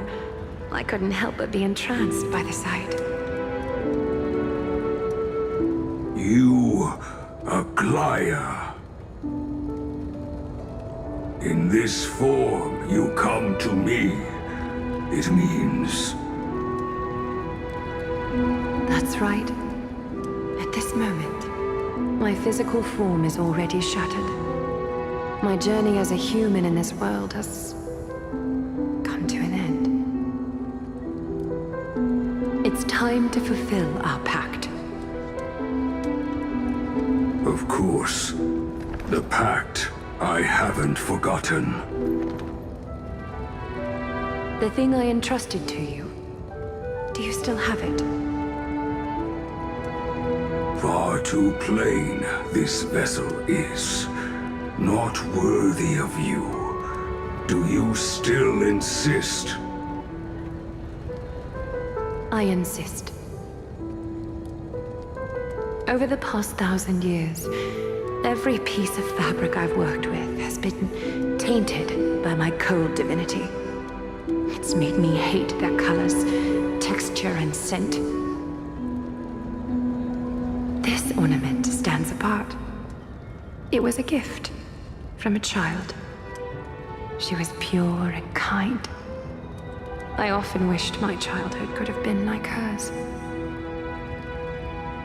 How to say goodbye to everyone? Have you already planned? I'm afraid there's no such detailed plan at this time. I deeply regret not being able to say farewell to them, one by one. The moment has come. My departure will give them one less thing to worry about. This parting gift should help ease the regret of such a sudden goodbye.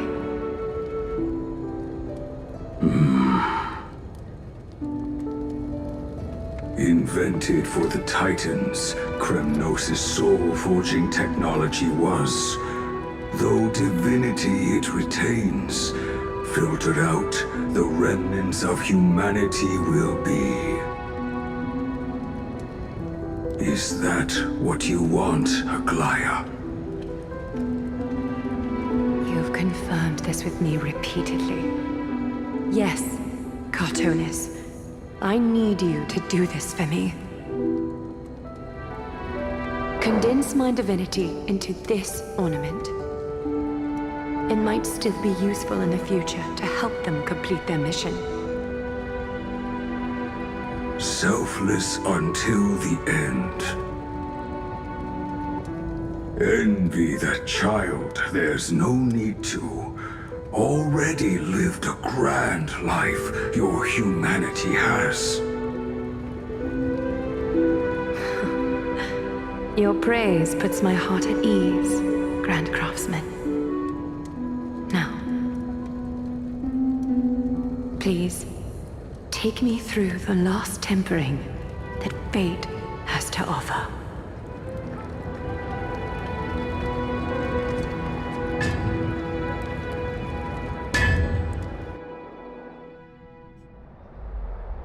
The city is silent, and tension is building with every passing second. The news is probably spread by now. Every household is locked up tight, and all the market stalls have closed down temporarily. I can't imagine how she could have been taken down by a handful of assassins. Unless it's all a part of her plan. If this is all part of a larger plan, Treby must know something. She just couldn't say it in the message. Let's go find her.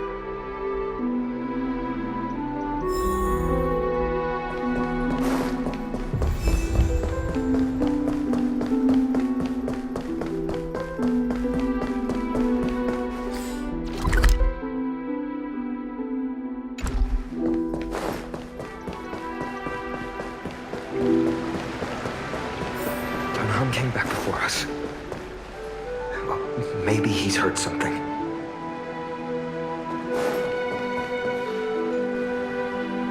You're back. How's everything? No injuries, I hope? Don't worry. The cleaners didn't lay a hand on us. Lord Krateros, were you in the city when it happened? What exactly went down? Regrettably, no one knows the details of that moment. Eyewitnesses only saw... It's fine. Just tell me. Eyewitnesses at the Memorial Palace saw Aglaya fall from the Chrysos airbath. Oh, gods. She showed no signs of life by the time the Holy City guards approached to check. They were too afraid to jump to conclusions. After all, she was a demigod who lived for over 1,000 years, the leader of the Chrysos heirs. Most citizens of the city believed that death couldn't touch her. She was pierced through the heart by a uniquely crafted dagger. I saw it for myself. It's one of the weapons carried by the cleaners.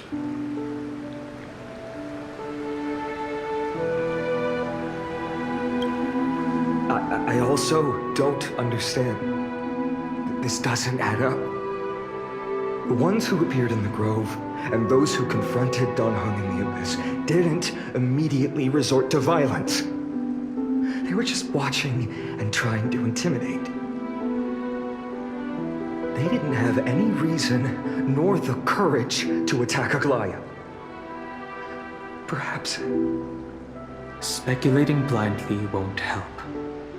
Let's go find Lady Treby, as she understands Aglaya's mind best. I'll stay here to lead the guards and maintain order. Find out what happened, but don't take too long. With Aglaya gone, someone has to take her place and lead Akama. Also, Miss Hyacinth was the one who declared Aglaya dead. You might want to speak with her. Thank you, Lord Krateros.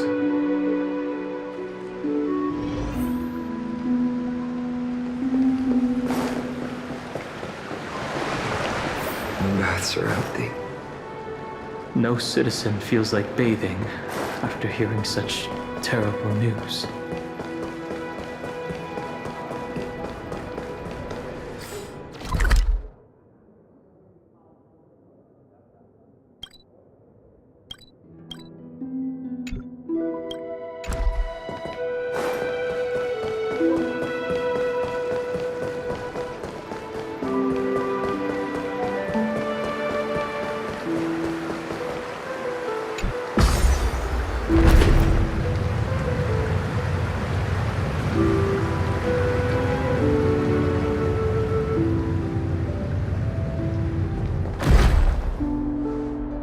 Hyacinth. You're back. We heard from Krateros. Are you alright? I'm fine. I've been staying close to Lady Treby and Lady Trinan after the incident. It's great that you could come back so quickly. They need someone with them now. Not well. After all, we witnessed Lady Aglaya's last moments. I tried to treat her immediately, but even the sky's blessings. Declaring her death was the hardest thing I've ever had to do as a doctor.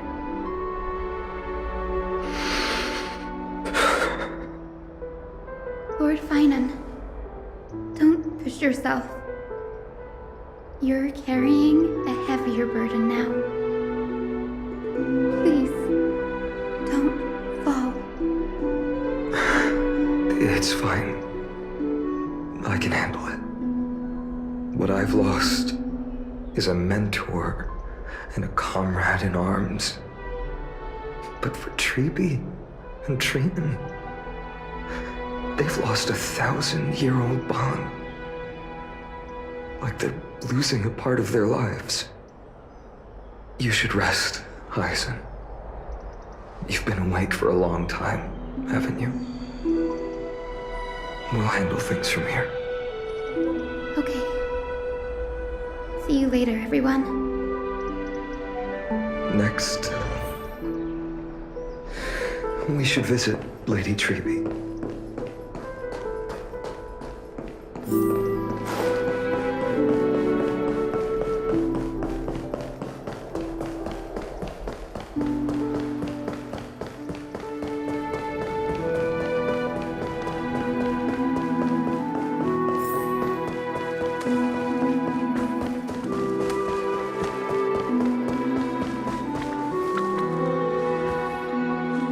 Snowy. Little Gray. You're back. Lady Treeby, Snowy, don't. Please don't apologize to us. You went to the grove to prepare yourself for the threats to Akama. You didn't do anything wrong, so don't be hard on yourself. We were always by Aggie's side throughout this long journey, so we understood her thoughts better than anyone. She knew she wouldn't see the end of the Flame Chase journey, yet she gave everything without hesitation for the future of everyone.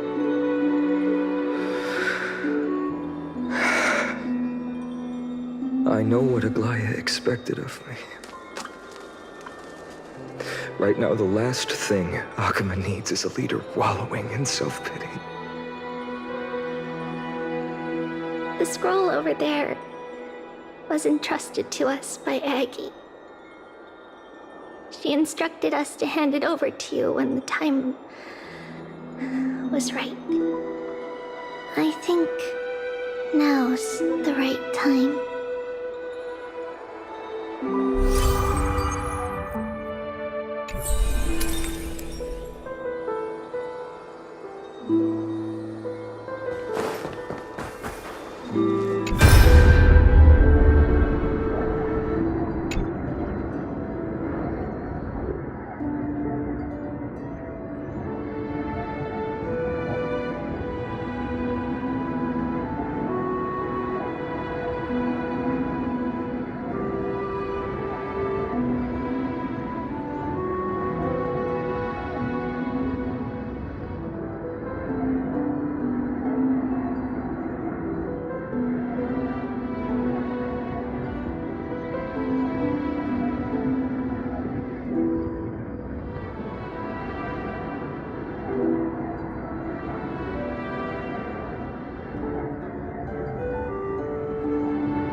Bygone, my humble student, my trusted colleague. As I write this, you are locked in a battle of words with the Council of Elders, fighting for the survival of the flame-chased journey on a battlefield where the smoke of war is invisible. I deeply regret and feel guilty for hastily pushing you and the Trailblazer into the debate. But please forgive me. At that moment, I could not afford to show any sign of weakness before you, as it would have crushed your morale. I considered the debate a routine affair, assuming I could win merely with the support and experience we'd accumulated over centuries. But I underestimated kindness and her party's cunning, and also the deterioration of my own senses. The trap was likely set by the debater Calictus. He had prepared a severed golden thread in advance, revealing it to the public when kindness was faltering in the debate. He claimed I was reading everyone's thoughts with the golden thread to cheat in the debate. I could have countered that low tactic in 100 ways, but my words slipped out before I could even think about them. With deceitful scoundrels like you in the crowd, I have no choice but to rely on the golden thread to keep watch over everything in this holy city. You can imagine the reaction that comment provoked. At that moment, I felt my time was running short. The divinity in this body might be eternal, but that is not the essence of me. I am a daughter of humanity, born of my mother, and I will die as a human. Realizing that my humanity was fading, I began to plan my exit. What kind of departure would not waste such a belated death? I have yet to find the ideal answer. But I knew I couldn't simply fade away in my sleep like anyone else. The serpents have always lurked in the darkness, terrified of their heads being cut off by the golden thread. If my departure were to be calm and uneventful, it would only lead to a swarm of those serpents emerging from their nests. Regrettably, a peaceful death is a luxury I cannot afford. I must feign weakness deliberately to make those serpents lose patience and act rashly. Just as they think they've struck and sunk their fangs into my heels, that's when I'll strike back, igniting the final blaze to burn away the threats hidden in the shadows. The blaze soaring into the sky might sow fear and confusion, but I have no worries about people losing their way. After all, Alchema still has you to guide them, Bygone. You're not perfect, Bygone. I've witnessed your confusion, recklessness, and deep sensitivity, dawn after dawn. The heavy burdens of your past have always weighed you down, inflicting deep pain. Yet, in your way, you are perfect. You embrace everyone's imperfections, always ready to find the precious qualities hidden beneath their rough exteriors. Unconditionally. That might be what sets our Sky Father Kefili apart from other deities. They recognize the imperfections in their creations, yet still choose to shine their light on them, offering protection with unconditional love. Bygone, while you zealously pursued strife, believing it to be your destined path, from the very beginning, my thoughts have never changed. You are the destined world-bearer of Emphorius, the gate to Emphorius's future. Go, Complete the flame chase journey of the prophecy. Ignite the stars and inspire hope in the hearts of humanity.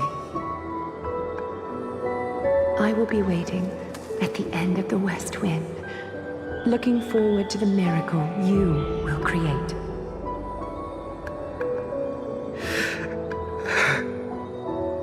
Aglaya, how could I possibly be worthy of the burning torch you've passed into my hands?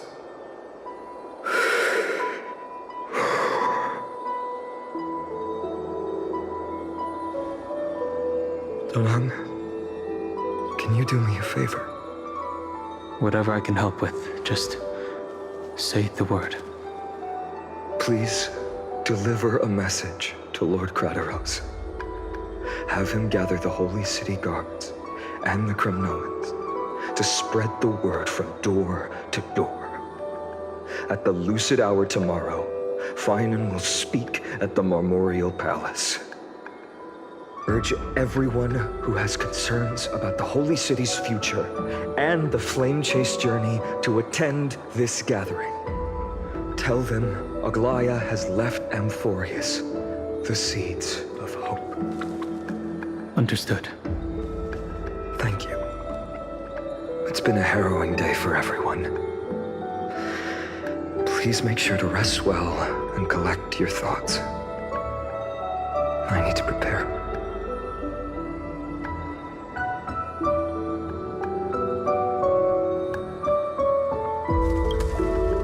Cartonis, what brings you to Marmorial Palace? I planned to get everything settled before coming to see you. Is there something urgent, Cartonis? How are you holding up, I wanted to see.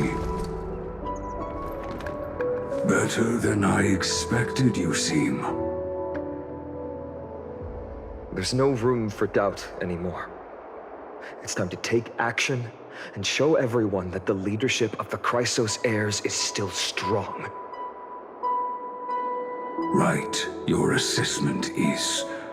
Now, here, take this.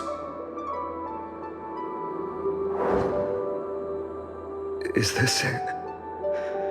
You've completed it. Dawnmaker, the name I've chosen for it. Before dawn, prepare for battle. For tomorrow, wield your sword. Befits your stature, it does. Chrysos heir. Dawnmaker. Unbelievable. You've never seen that black-clad swordmaster. Yet you've recreated this so precisely, just from what I described. Precise, your description. Imbued it with the power of dawn I already have. Guided by your will, gleam with golden flames, its blade will. Wield it, may triumph always be yours. Thank you, Cartonis. I will use this sword to protect the beings of Amphorius. Another thing there is. What's this? Stored here, the remnants of Aglaya's divinity are.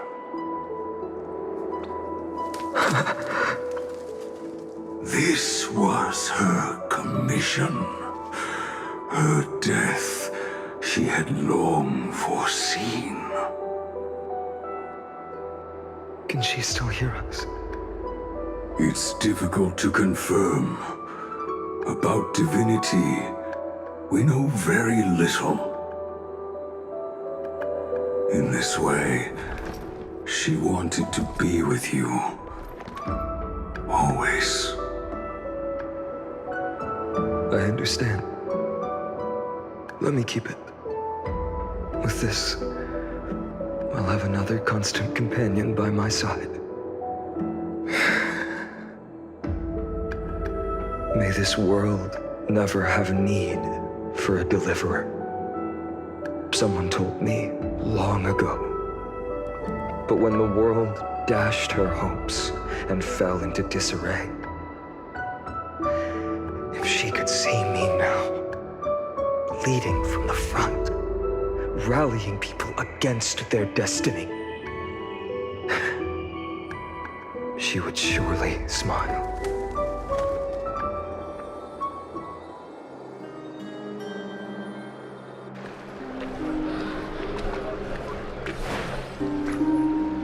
How will the Holy City continue without Lady Goldweaver? Look! Lord Finan is here.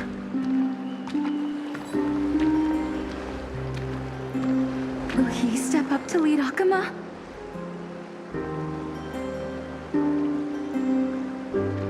Not long ago, I spoke at the Citizens' Assembly at Dawncloud. I wrestled with every word, searching for the right ones to rally support and keep the Chrysos heir's flame chase alive. In the end, I remembered a lesson from one of my teachers. In battles where words are weapons, outrage and blind passion often overpower reason. I followed his strategy. I painted my opponents as nothing more than pests, tore apart their character, and laid out their crimes. The strategy worked. I secured enough votes to achieve my goal, but afterward, there wasn't even a flicker of joy.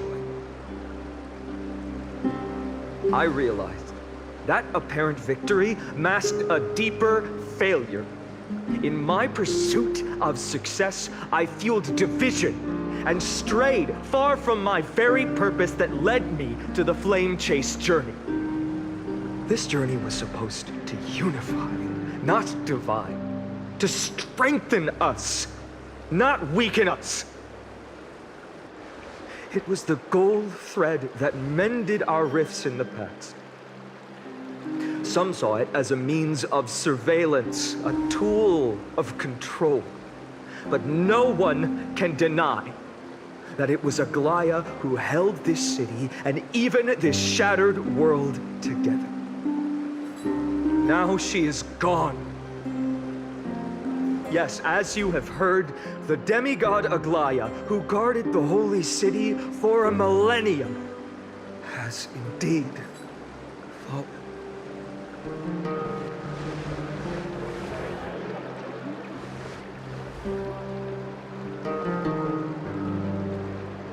Who murdered Lady Goldweaver? Find the murderer! Make them pay!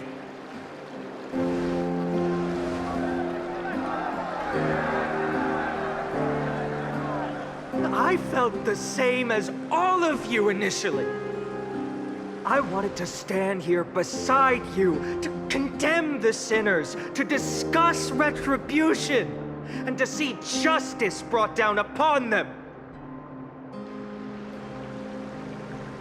But my perspective has changed.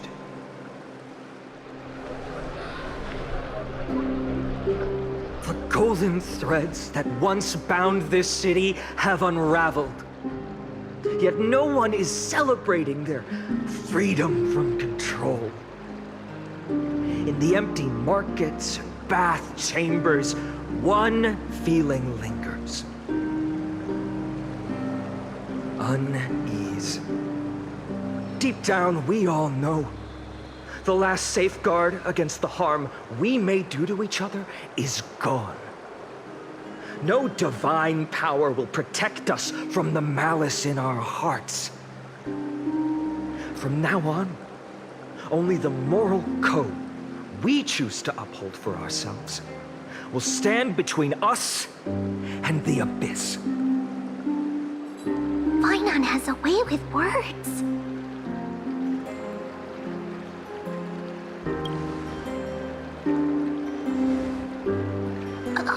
All right.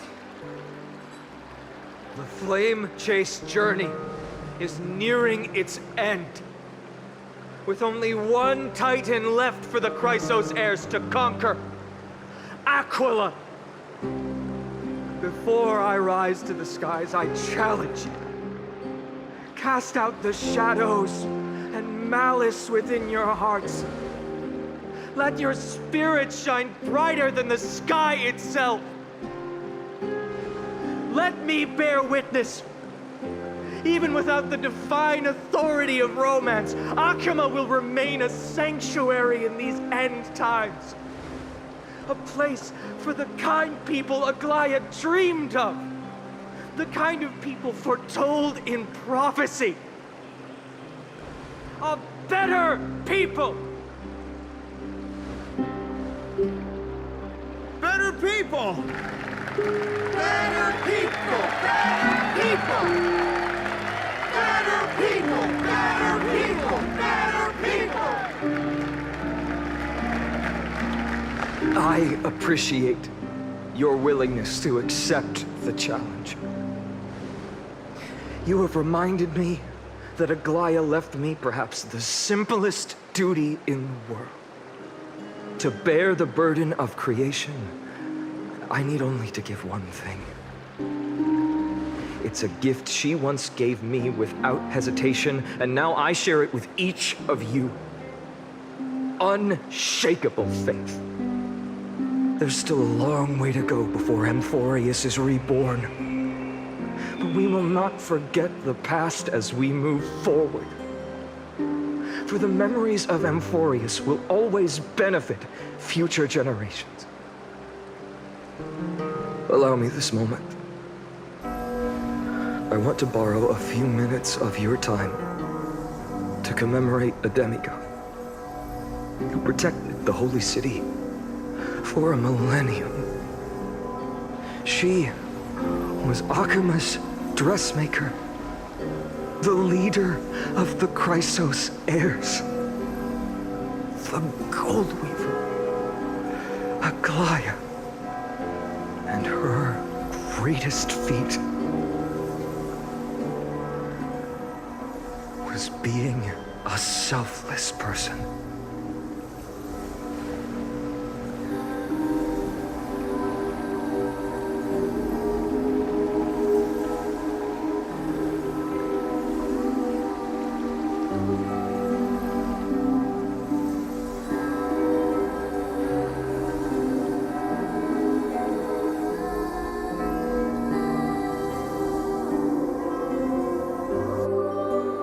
Singing sounds so familiar.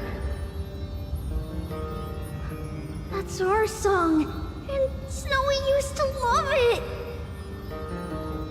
Yes, Lady Trian. For that child filled with anxiety. Your songs always dispelled the clouds in my heart.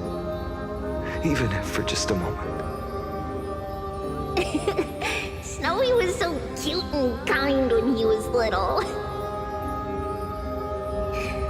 Now, you've grown so much.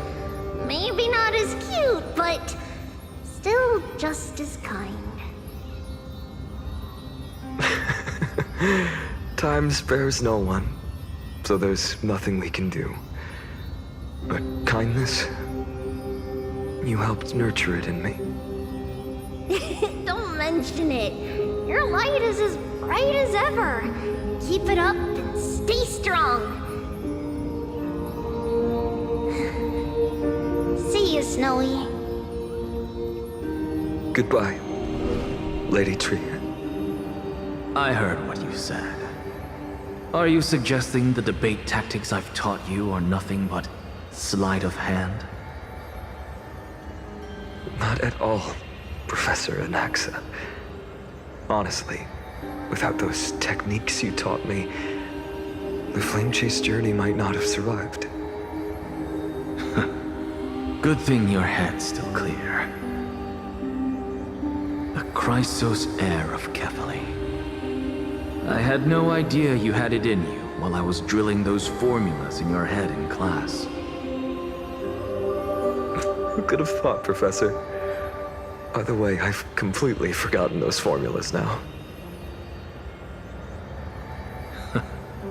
Some things never change. In our next lives, I'll teach you how to truly embrace your divine duties.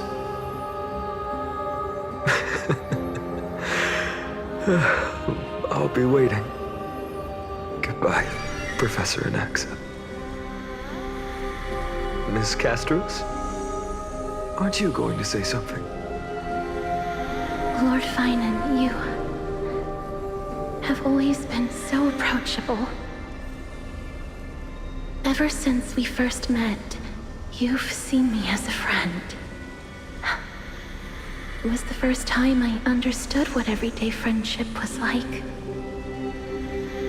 But that's dangerous. Dangerous? Laughing and chatting with you, I sometimes forget who I am. And for someone with my kind of power, that's a real hazard. I hadn't thought of it that way. Sorry, I forgot to consider your perspective. Please, no apologies. Despite everything, thinking back on the times we spent together makes me really happy. I feel the same. Goodbye, Finan. Goodbye, Gasteros. Aglaya. Remember, Finan, after completing the flame chase, leave the decision to initiate the miracle of Genesis to the Amphorians. The Chrysos heirs are the executors of the prophecy, yet they, the people, are the true masters of this world. Rest assured, I always keep your teachings in mind. The difference between a presumptuous hero and a tyrant is a fine line, right? Well said. You've got a good memory. It's late. Anything else you'd like to add? Anything else? Even in your imagination, I'm not one to show my vulnerable side. No worries. I've long understood how difficult it is for you to open up completely. Thank you for bringing me here, Aglaya. You saved me.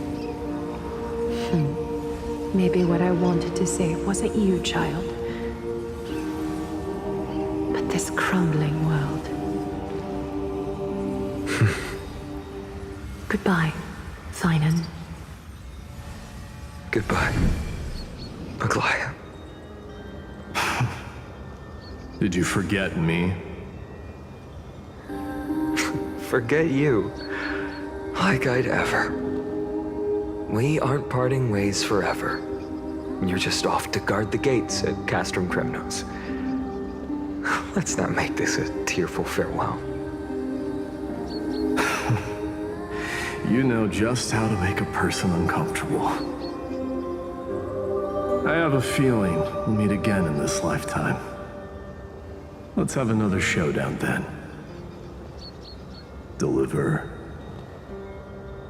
That's very confident of you. I've changed since then. Have you seen this sword? It's a masterpiece freshly forged by Cartonis. A bold statement for a mere mortal who hasn't yet claimed the power of a titan. See you around. Finan of Ides Elysiae. It's a date, Mightymoose. What a poignant, yet splendid journey. And it's still not over yet, is it? Yes, Cyrene. I was right. In the end, you did become the deliverer in this story. A lot has changed while you were away. I've met so many people, I've tried so many things. I've found new resolve. And I've let go of some attachments. I'm not the same person I used to be. But to me, you've never changed at all, Bygone.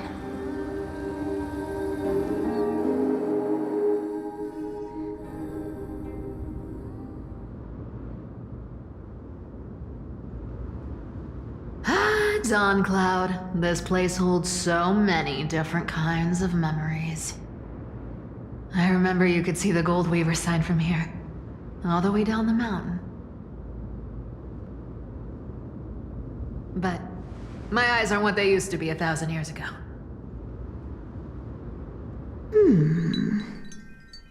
Cyphera, you... Seamstress.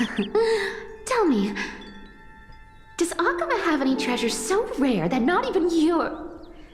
I mean, our shop has seen? Of course it has. I heard there's a gem of all worlds hidden somewhere in Dawn Cloud. Apparently, it's a piece that fell out of the Dawn device. It's truly a priceless treasure, being a part of Kefali's divine body. Even I, the Gold Weaver, cannot witness its glamour. Gem of all worlds. Nice! Got it! Well, please keep looking after the shop while I... Let me guess, Cyphera. You're probably already plotting to sneak into Dawn Cloud to steal that gem, aren't you? And your next move is probably trying to sell it to the highest bidder, then distribute that money to the poor and the refugees in the Holy City? Look, Seamstress. Are you sure you aren't peeking into my head with your golden threads? You might be skilled at covering up lies, but your compassion is all over your face, plain as day. Don't lie to yourself. Do you honestly think this is the right thing to do, Cyphera? What else am I supposed to do? That's the only thing I can do with my power. You keep talking about how I have the potential to become a good person, or even what people call a hero. But I don't know what I need to do to get there! I can't weave golden dresses like you! I can't sing as well as Miss Hyceelens! And I definitely don't know as much as Big Sis Treeby!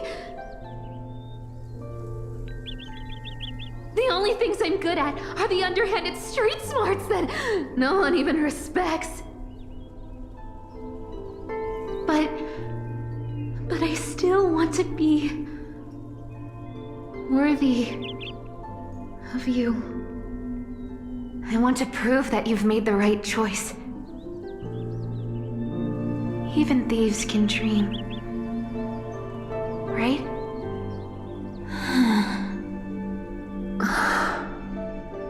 I know, Cyphera. I know. You are justified in your anger. Destiny is never fair.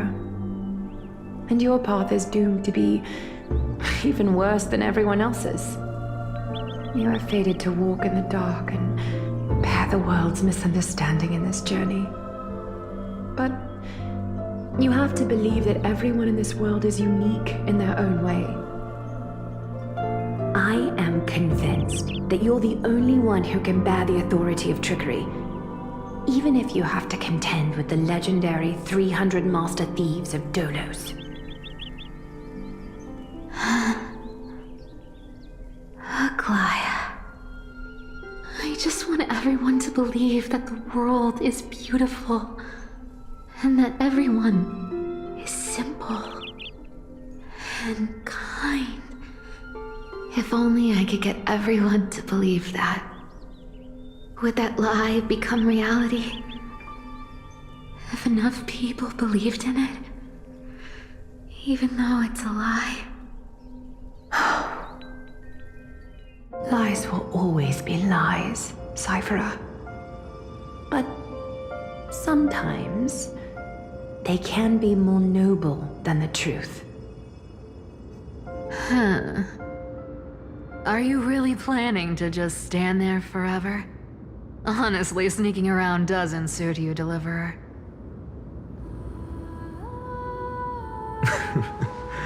I never thought I could slip past your sharp ears, Miss Cypher. I just didn't think it'd be right to interrupt when you're obviously lost in thoughts. Still as charming with your words as ever, boy. Your speech at the public baths wasn't half bad, I'll admit. It managed to touch my heart. Just a smidge. Thank you. I had a feeling back then that you were in the audience. Intuition certainly is a thing of wonder. Oh, and you didn't call me out on the spot. You waited all this time to tell me. Well, I thought you'd need some time to yourself after she passed away.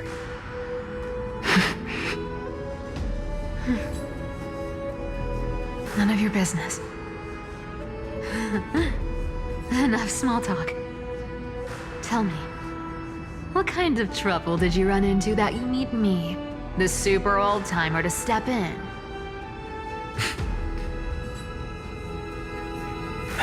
We've only met a couple of times, but you've always gone straight to business. I respect that about you, old-timer, so I'll cut to the chase.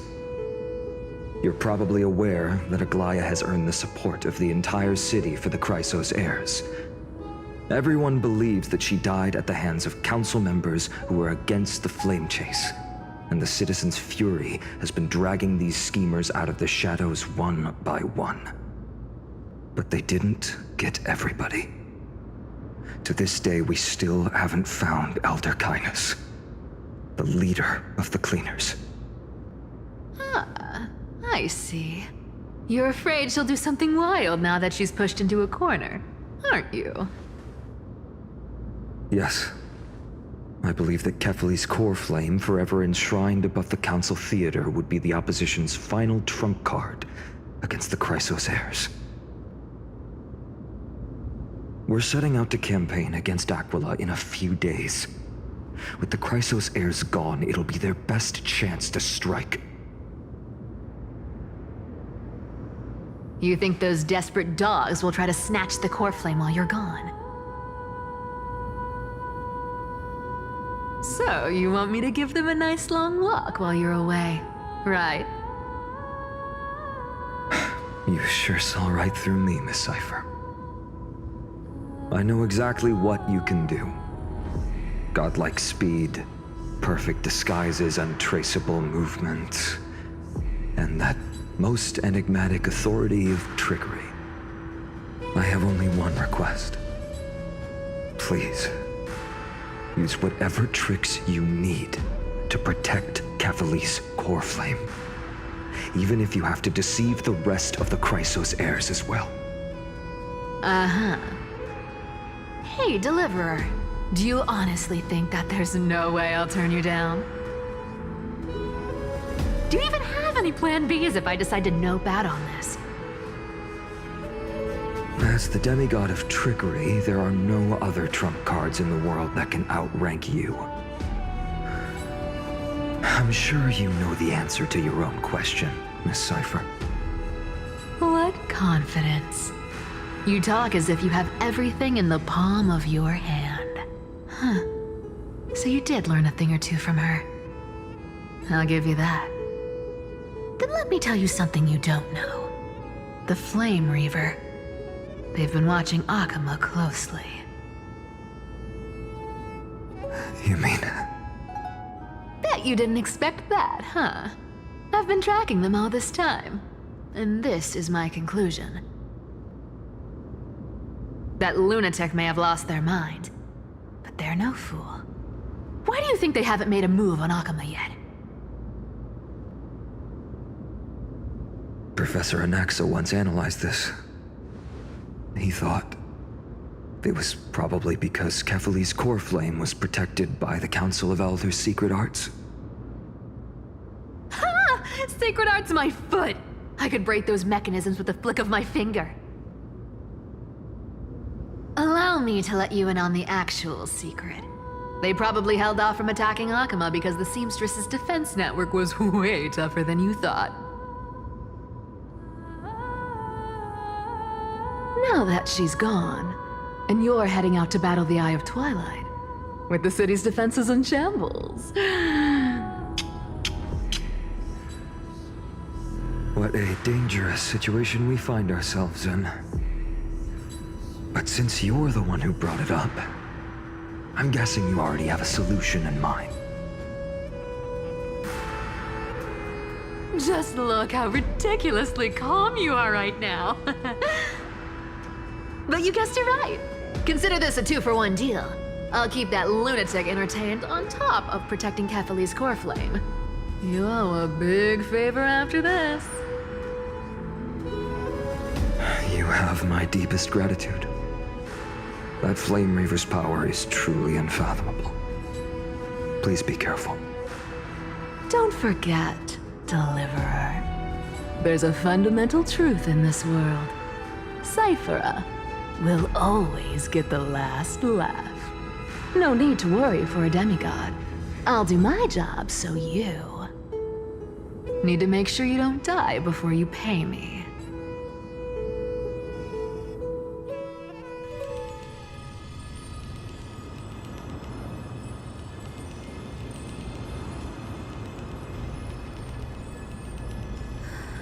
I'm back.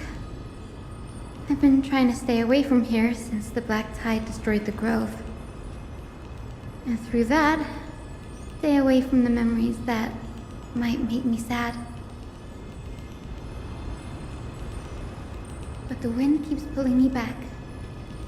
Maybe that's the Twilight Courtyard's duty, after all.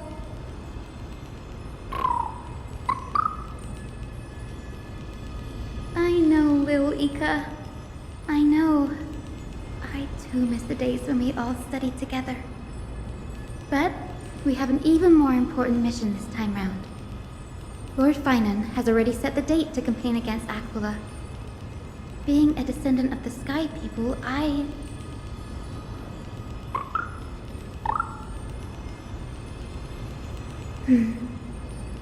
You're right.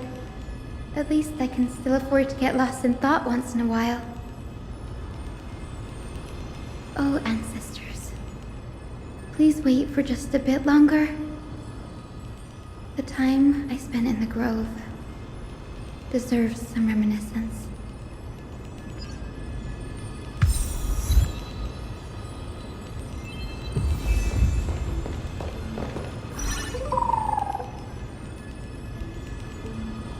This was where Professor Anaxa gave us the lesson. I can still see that day in my mind. And that was your last lesson in the Grove. Now, each of you will head off on your own path. How much the Grove's teachings can help you in the real world depends on how well you can put knowledge into practice. Call me Professor Enexagoras. Secondly, to clarify, the last lesson means the last lesson I will teach you. I will be entering seclusion from today onwards to research ancient alchemy, and all my teaching activities will be put on hold. Ah, I see. So you're saying that the lessons taught by all the other teachers aren't good enough to be considered lessons? All you do every day is wag that sharp tongue of yours. That's a credit deduction, Finan of Ides Elysiae.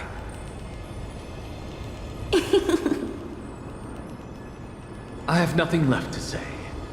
Next. Please wait, Professor. According to the Grove's protocols for a cohort's final class, the lecturer should take some time in that lesson to discuss the students' post-graduation aspirations with them and guide them toward a solid path. Surely you can't skip such a crucial step, Professor.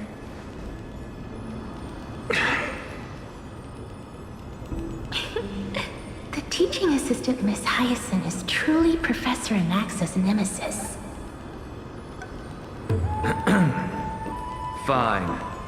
Since Hyacinthia insists on this, let's go through the process. Since some of you are so eager to speak, why don't we start with you, Finan of Ides Elysiae? What is your post-graduation aspiration? Me? Well, it's not exactly an aspiration, but the only thing I want to do is to protect the people I care about. I see. So you want to be a hero? How boring. Next. I didn't say.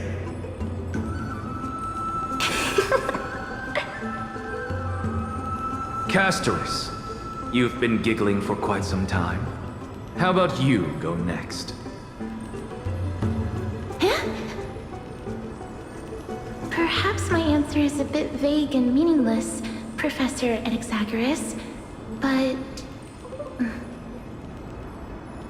I hope the world can be freed from the agony of death, so that every living being may find calming peace. How naive. So naive that it makes me want to weep for your fairy tale. See, this is why I don't want to follow those outdated protocols. All I get are boring answers. Since you suggested this whole process, why don't you wrap this up, Hyacinthia? Share your aspiration with everyone, and let's see if yours stands out. So it's finally my turn. Good thing I came prepared. My aspiration is nothing less than completing the final blank page at the end of the hero's epic. Blank page? An interesting description. Do explain, Assistant. I've read all of Amphorius's heroic epics while studying at the Grove, and a common thread came to my attention. Almost every epic ends with a description of the hero's achievements. But few mention how the everyday people of that time lived. No one recorded the struggles and suffering the commoners endured. So you're saying that, instead of legendary heroes, you're more focused on commoners living on the peripheries of historical records. Perhaps I'm influenced by my background. My ancestor, Seliosi the Day Thunder Knight, raised her spear against the sky and ushered in the flame-chasing era that continues to this day. Her story is told to every child descended from the Skyfolk. We have no doubts about Seliosi's greatness, yet her towering figure overshadowed every record from that entire era. What about the Day Thunder Knight's family, allies, and friends? What about the survivors and those who died in the great battles? Whenever I think about their stories by the campfire, I realize the details of those legends have been long lost, and only Seliosi's name remains. Her brilliance had become as blinding as Aquila's, lording over everything on the ground. That's why I'm glad that my era does not lack heroes. All my ancestors had was a sad past, but I have a future I want to protect. Instead of becoming a hero and ushering in a golden deluge to baptize the world anew, I want to stay in the backline and save all the ordinary humans from drowning in the rising waves. I wish not to return to the sky, but to walk among the masses on Earth. I believe it's the only way for the saga of creation. To include a footnote for the everyday people in its blank page.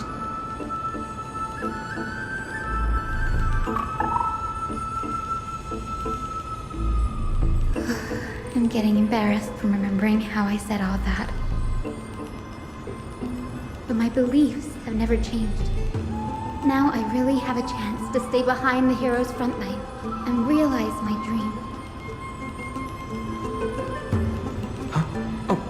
Hyacinth! Danny, what are you doing here? I didn't expect to see you again in the Grove. Finan mentioned you were gearing up for the campaign against Aquila. Are you here too? You guessed it. To reach Aquila's realm in the sky, descendants of the Sky People must perform a bloodline ceremony, summon the spirits of our ancestors, and get their blessings. That's the only way for creatures on Earth to forge the rainbow bridge to the sky. And the soul of the first ancestor I want to see is here in the Grove. The rainbow bridge is essential to retrieve the core flame of Aquila, but undertaking such a vital ceremony alone is far too risky. Don't worry. I have little Ika with me. You will protect me, won't you?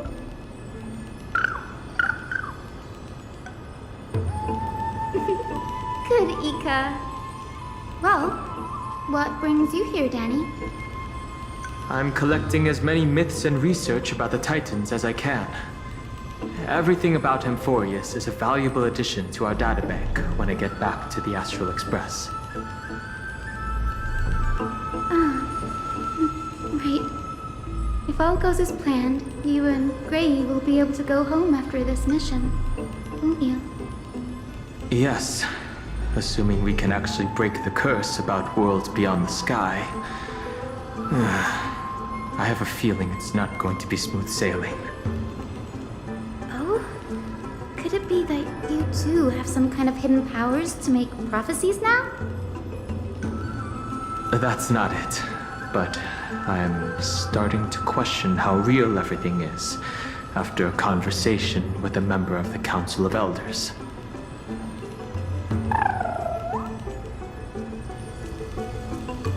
No, I didn't understand that either, little Ika. Don't worry about it. There's a lot that I still don't understand. Since we've already met up, why don't you come with me, Danny? I was thinking the same thing. The Grove is fraught with danger right now, and an extra pair of hands translates to extra security. That's the dependable express guard for you. So, shall we get going?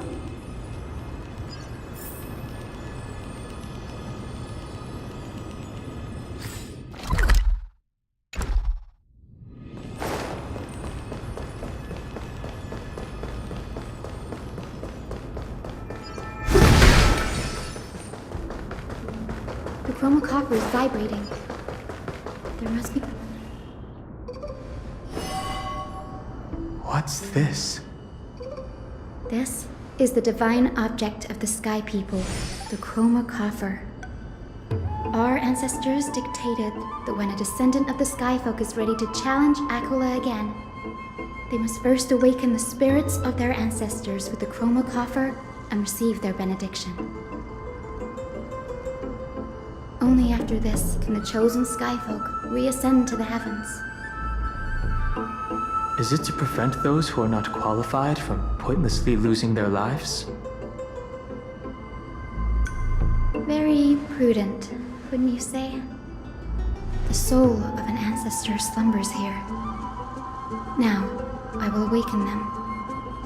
Right.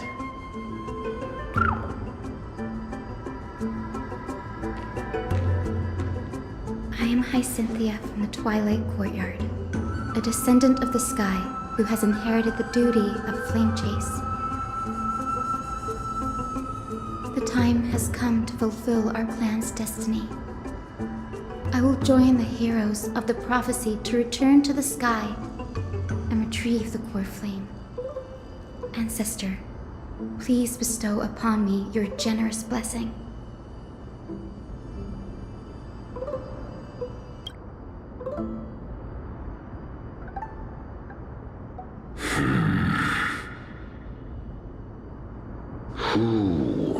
has awakened me. It's I. Hi, Cynthia. A descendant of the Sky People. I apologize for interrupting your slumber. You are Lord Crispus, aren't you? I've read your story in our family tree. You were a righteous judge who vindicated many who were wrongfully accused. I never imagined someone in this era would still remember my name. So, our bloodline and duty have continued to this distant age. Indeed, it has. I have awakened you in the hope of receiving your blessing. For the flame chase journey is nearing its perfect conclusion, and retrieving the core flame of Aquila is the final challenge the heroes will face. Perfect conclusion. Hyacinthia, you look very young, and you do not have the bearings of a warrior who can contend with a titan. How can you convince me that this blessing will not turn into a curse, leading a child like you to your demise?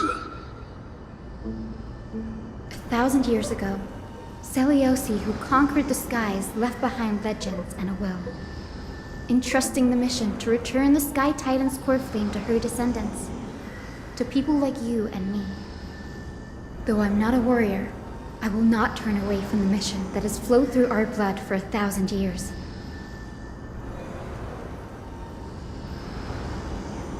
And I am not fighting alone. I have the strongest and most tenacious companions in the world. Amphorius is in an era brimming with heroes. The burden of retrieving Aquila's core flame no longer rests solely on the shoulders of the chosen Skyfolk.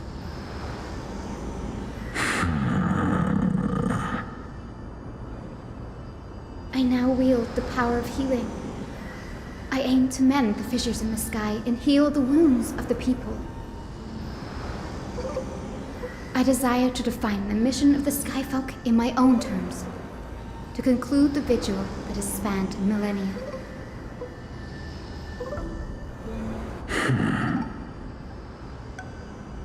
I sense resilience in your words.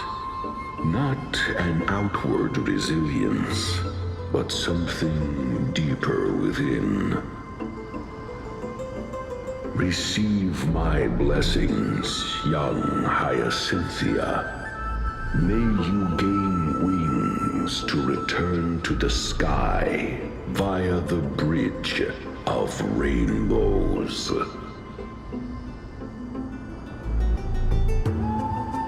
Thank you for your trust, Lord Crispus. We won't let you down. Well done, Hyacinth. Thank you. My ancestors were all pretty strong-willed people. It won't be easy convincing them. I've run through these upcoming conversations in my head more times than I can count.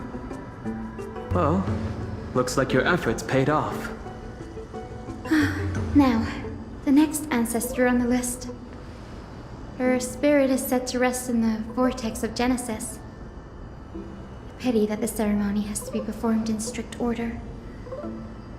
Shall we head back to Akama together, Danny? The vortex of Genesis, huh? I have a suggestion. Remember how you suggested I learn the secret arts of water from Fagusa's priests? I've been practicing that in my spare time and made some progress. Now, as long as I have spirit water with me, I can use those techniques to carve a path directly to the vortex of Genesis. Oh, I remember! I didn't expect you to keep at it this long. That's so like you, Danny. Compared to the currents of my home, the waters of Amphorius are rather untamed. Subduing the waters wasn't easy, but I've gotten the hang of it now. That makes sense. Bagusa was always described as a fickle titan in the myths. Since you're offering, then let me put your skills to the test, Danny. The spirit water gate formed with this technique isn't as stable as a ritual basin. It'll likely only let one person through. And as Fagusa's priests designed it, the entrance serves as the exit. You'll need to come back through the vortex once you've met your ancestor's spirit. Little Ika and I will be here waiting. Got it. I'm counting on you, Danny. Under the raucous steps of their frenzied dance, the roar of celebration hides the world's heartbeat. Spirit Water, reveal the way!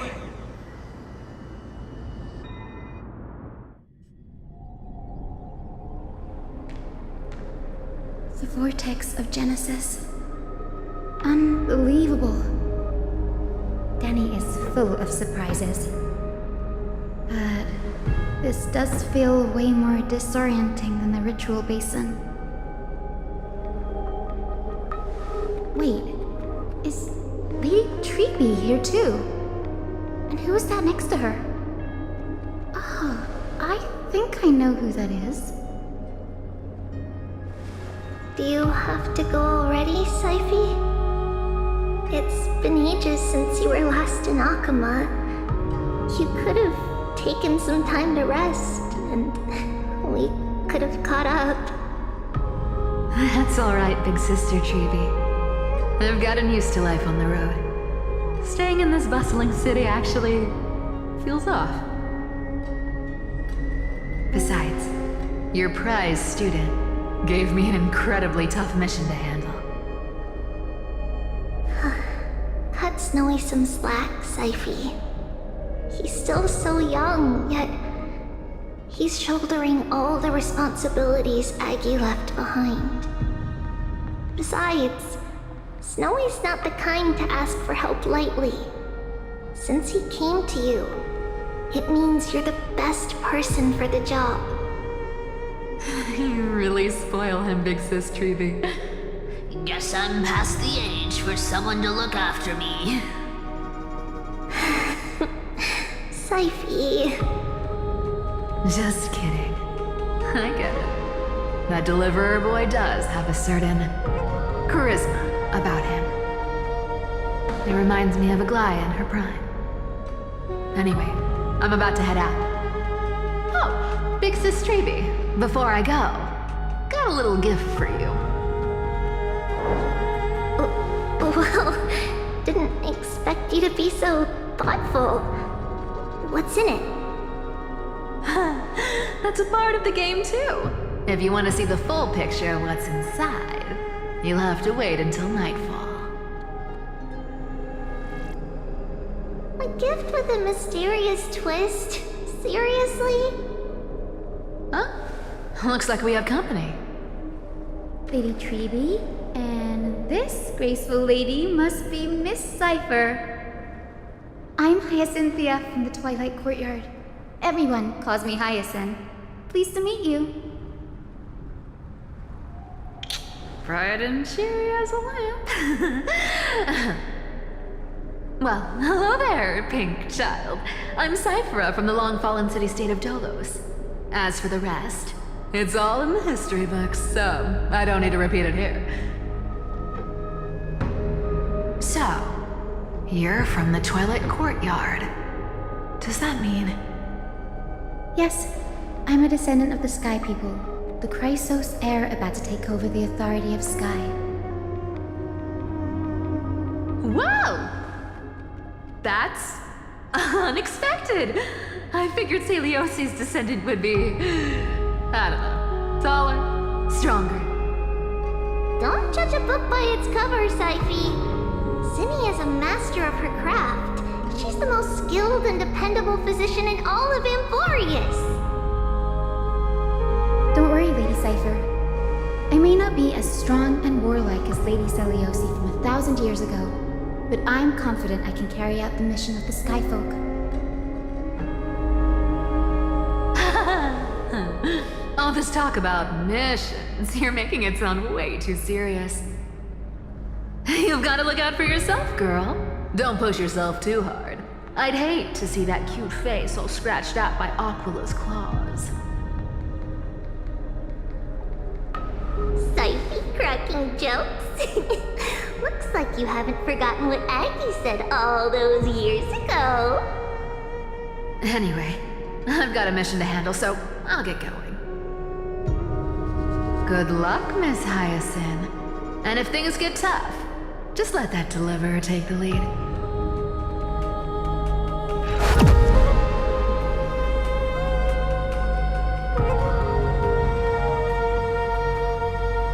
Miss Cypher is in such a hurry. Don't worry, she's always been like that. It's good to have her back in Akama lending a hand. Well, enough about her for now. You're here because of your mission, aren't you, Zinni? It's the perfect opportunity for me to go and tuck Syphi's gift away somewhere safe. The Vortex of Genesis is all yours.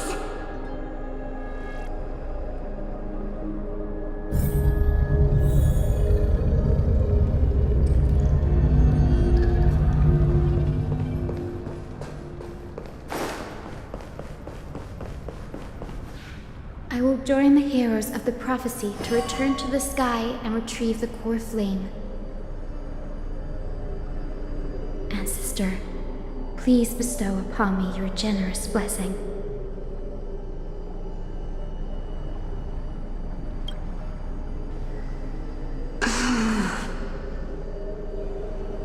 Child, what brings you before me? Could it be you're a descendant of the Sky People? Yes, I am Hyacinthia of the Twilight Courtyard, the successor of the Sky People's Flame Chase duty. You must be Gem Electra. Legend has it that during the Chrysos War, you led our people to ally with Akama and held back the Kremnoan forces. It was your victory that earned the Sky People a place in the Holy City. Hyacinthia, you seem well versed in our clan's history. And this is the Vortex of Genesis? It is. Look, 10 stars have already been lit. The Chrysos Heir's flame-chased journey is nearing its end. Are those the core flames of Fagusa and Giorios? Does that mean Hycelans and the Mountain Dwellers successfully carried out their duty? Who would have thought, as a fellow pillar of Amphorius, the sky's duty could only be fulfilled after 1,000 years? It's because sky shelters all beneath it. If it were to shatter, the world would fall apart with it. That's why Lady Aglaya made the core flame of Aquila the final step in our campaign. Aglaya? Is she still on the flame chase journey after 1,000 years? Unfortunately, she has recently left us. But you're right. She was indeed still guiding the Chrysos heirs forward. Incredible. That girl actually managed to endure the merciless erosion of time, and lasted for so long. Answer me, Hyacinthia. Since you recognize me, you must have also read my writings, no? Every record regarding my lineage is etched in my memory, including your words. In that case, You're probably aware of the prophecy I sought from a certain Trebios. Yes. At the end of the Rainbow Bridge, the Sky Folk will mend dusk and dawn. But unfortunately, no ancestor has ever been able to truly decipher its meaning. I see. Yet Trebios' prophecies never fail. Perhaps you'll be the one to witness its fulfillment, child. May the prophecy lead you to a gentle fate. Thank you, Lady Ektra. Whatever fate the prophecy holds, I'll face it head-on. It's only by giving everything we have that we can truly accept any outcome with a smile. Won't you agree? I like you, child. I wish this conversation could go on a little longer. Take my blessing, Hyacinthia. When I first saw you, I indeed had my doubts. But your resolve has touched me.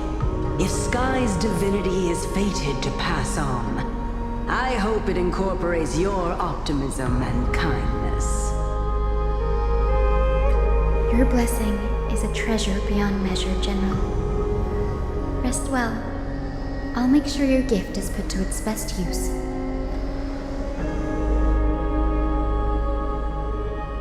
General Ektra is so different from how the records described her. She's quite a gentle person. All right, time to head back to the Grove. I shouldn't keep Danny and little Ika waiting.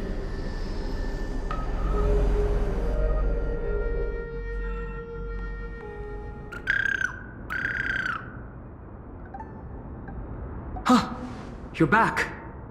How did it go? It went great. Your spirit water art was a huge help, Danny. Do you mind sharing what your ancestor spirit said to you?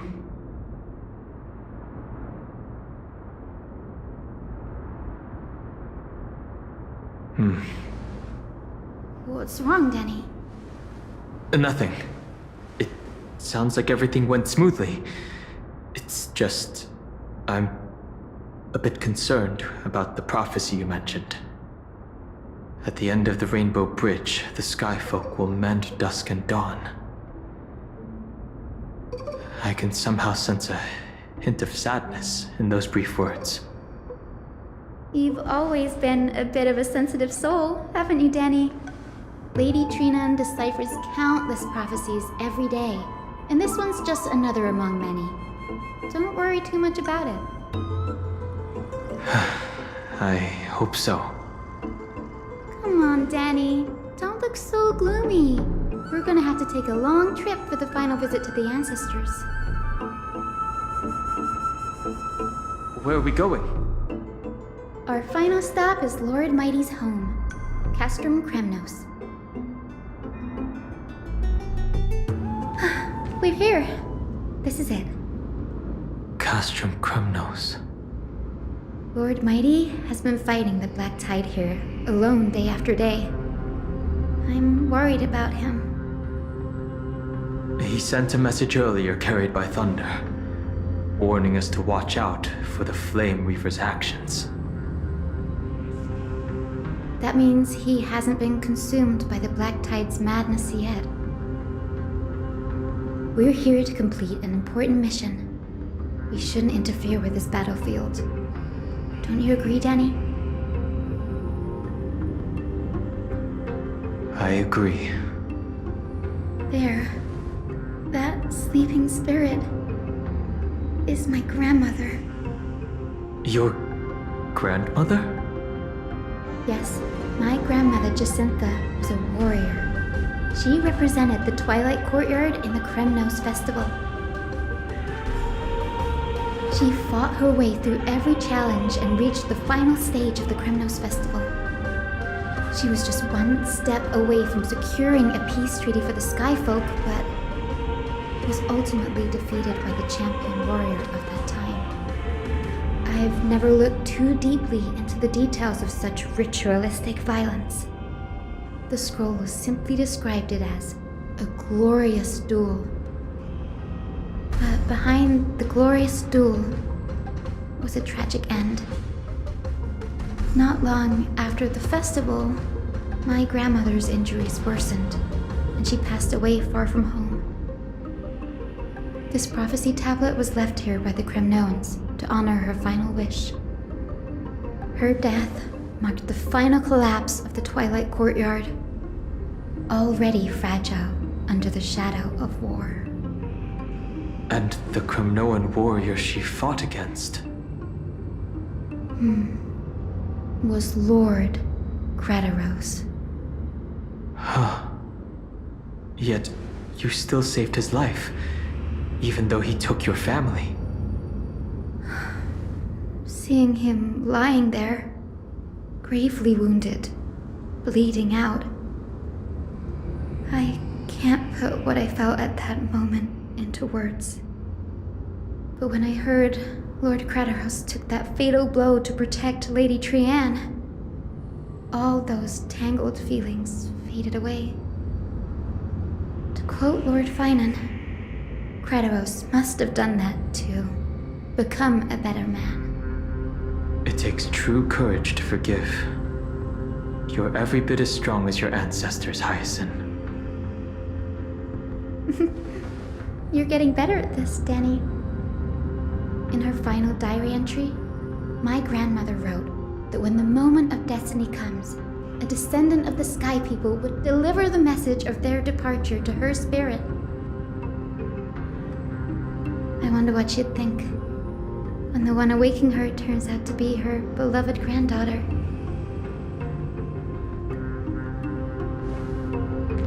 I will join the heroes of the prophecy to return to the sky and retrieve the core flame.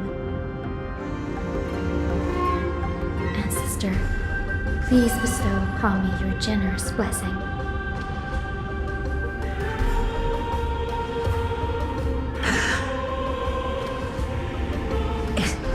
Is this the world of the living? Wait. You. Could you be? Grandmother? It's me. You're Hyacinthia. Hyacinthia, my little hummingbird. Why? How? Why is it you who awakened me? I have never imagined this. I thought I would feel happy for all my ancestors when this day came, but now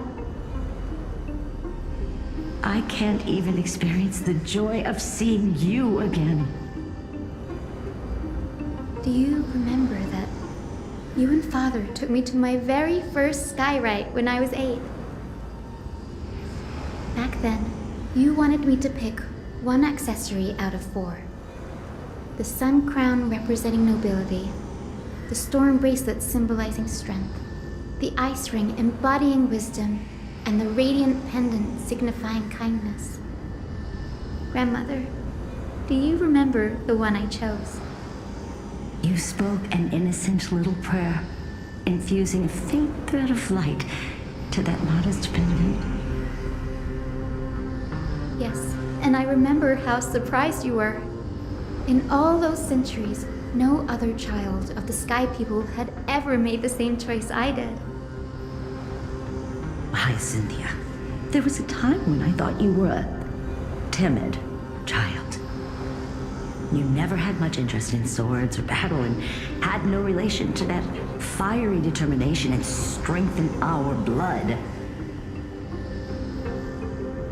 Yet I've told myself, that's not a bad thing. If my hummingbird could live her life in kindness and optimism, then it'd be a good thing. I never thought the burden of retrieving the core flame of Aquila would fall to you. Don't worry about me, Grandmother. I believe What makes someone a Skyfolk isn't just outstanding strength, but the capacity to shape the world. When the world cried out for a hero to challenge the gods 1,000 years ago, Zeliosi stepped forward and began the flame-chasing era.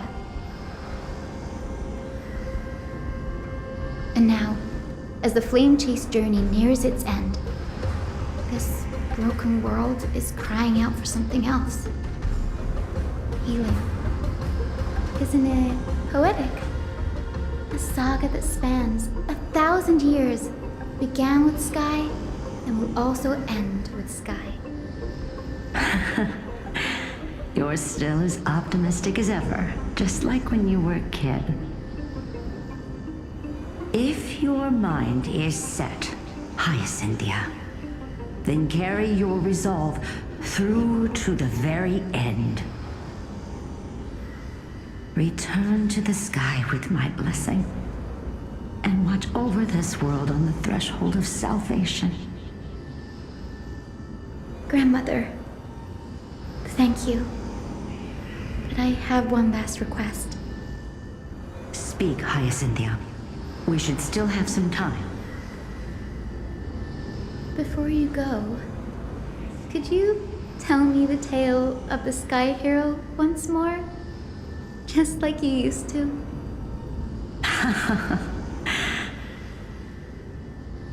Then listen closely, my dearest hummingbird. After all, this will be the last time. For millennia, the Titans waged relentless wars, leaving the world scarred and ravaged. A century of the Chrysos War plunged the nations into chaos and decay. Until a spear, fueled by mortal rage, pierced through the smoke and flames that buried the prophecy of deliverance. Aquila, the celestial shaper, the 100-eyed divine bird crowned with the blazing sun and wielding thunder. Those struck blind in 99 eyes by Nikador, they kept one eye glaring at the children of Twilight who received divine blessing, yet turned their weapons against the gods. The Chrysos heir of the sky, Seliosi, the Day Thunder Knight, ascended the forbidden lands of the Eye of Twilight at dusk, clad in wings. To her left was the lion-headed Solibus the Sunlit Wings, whose roars breathed divine flames and scorched the world. To her right was the horse-bodied Lunibus, the Moonlit Plume, whose graceful steps trampled the stars in the heavens. The one warrior and her two beasts challenged the ruler of the sky, determined to seize the divine core flame through plunder. The Titans' every roar summoned lightning bolts, and their every movement stirred cyclones. The wounded Titan's blood poured down like boiling rain upon the world and converged into scalding torrents. In the final moments of battle, the sunlit wings set the Titan's wings aflame, while the moonlit plume sealed the divine body.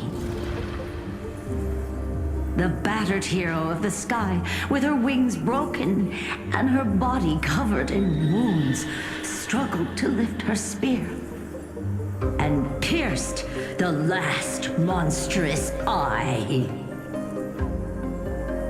The Titan's divine body crashed to the ground, and with it, the sky tore apart like fabric, about to fall with its god. The fear and pleas of mortals urged the hero of the sky to rise again. Spyceliosi, the Day Thunder Knight, the first of the Chrysos heirs to slay a god in this world, charged into the crumbling body of Aquila with her two fearless winged companions. She merged with the Titan, holding up the sky once more, only to leave behind a powerful message for the world. My descendants will be blessed and cross the Rainbow Bridge back to the sky. At the end of the prophecy of Genesis, they will reclaim the core flame from my hands.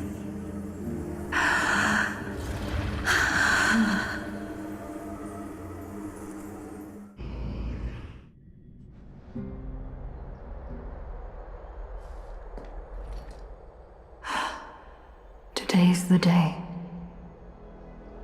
Wow, I didn't expect it to be so lively up here. Are these people here to send off the Chrysos heirs? There's Bygone. Let's go talk to him.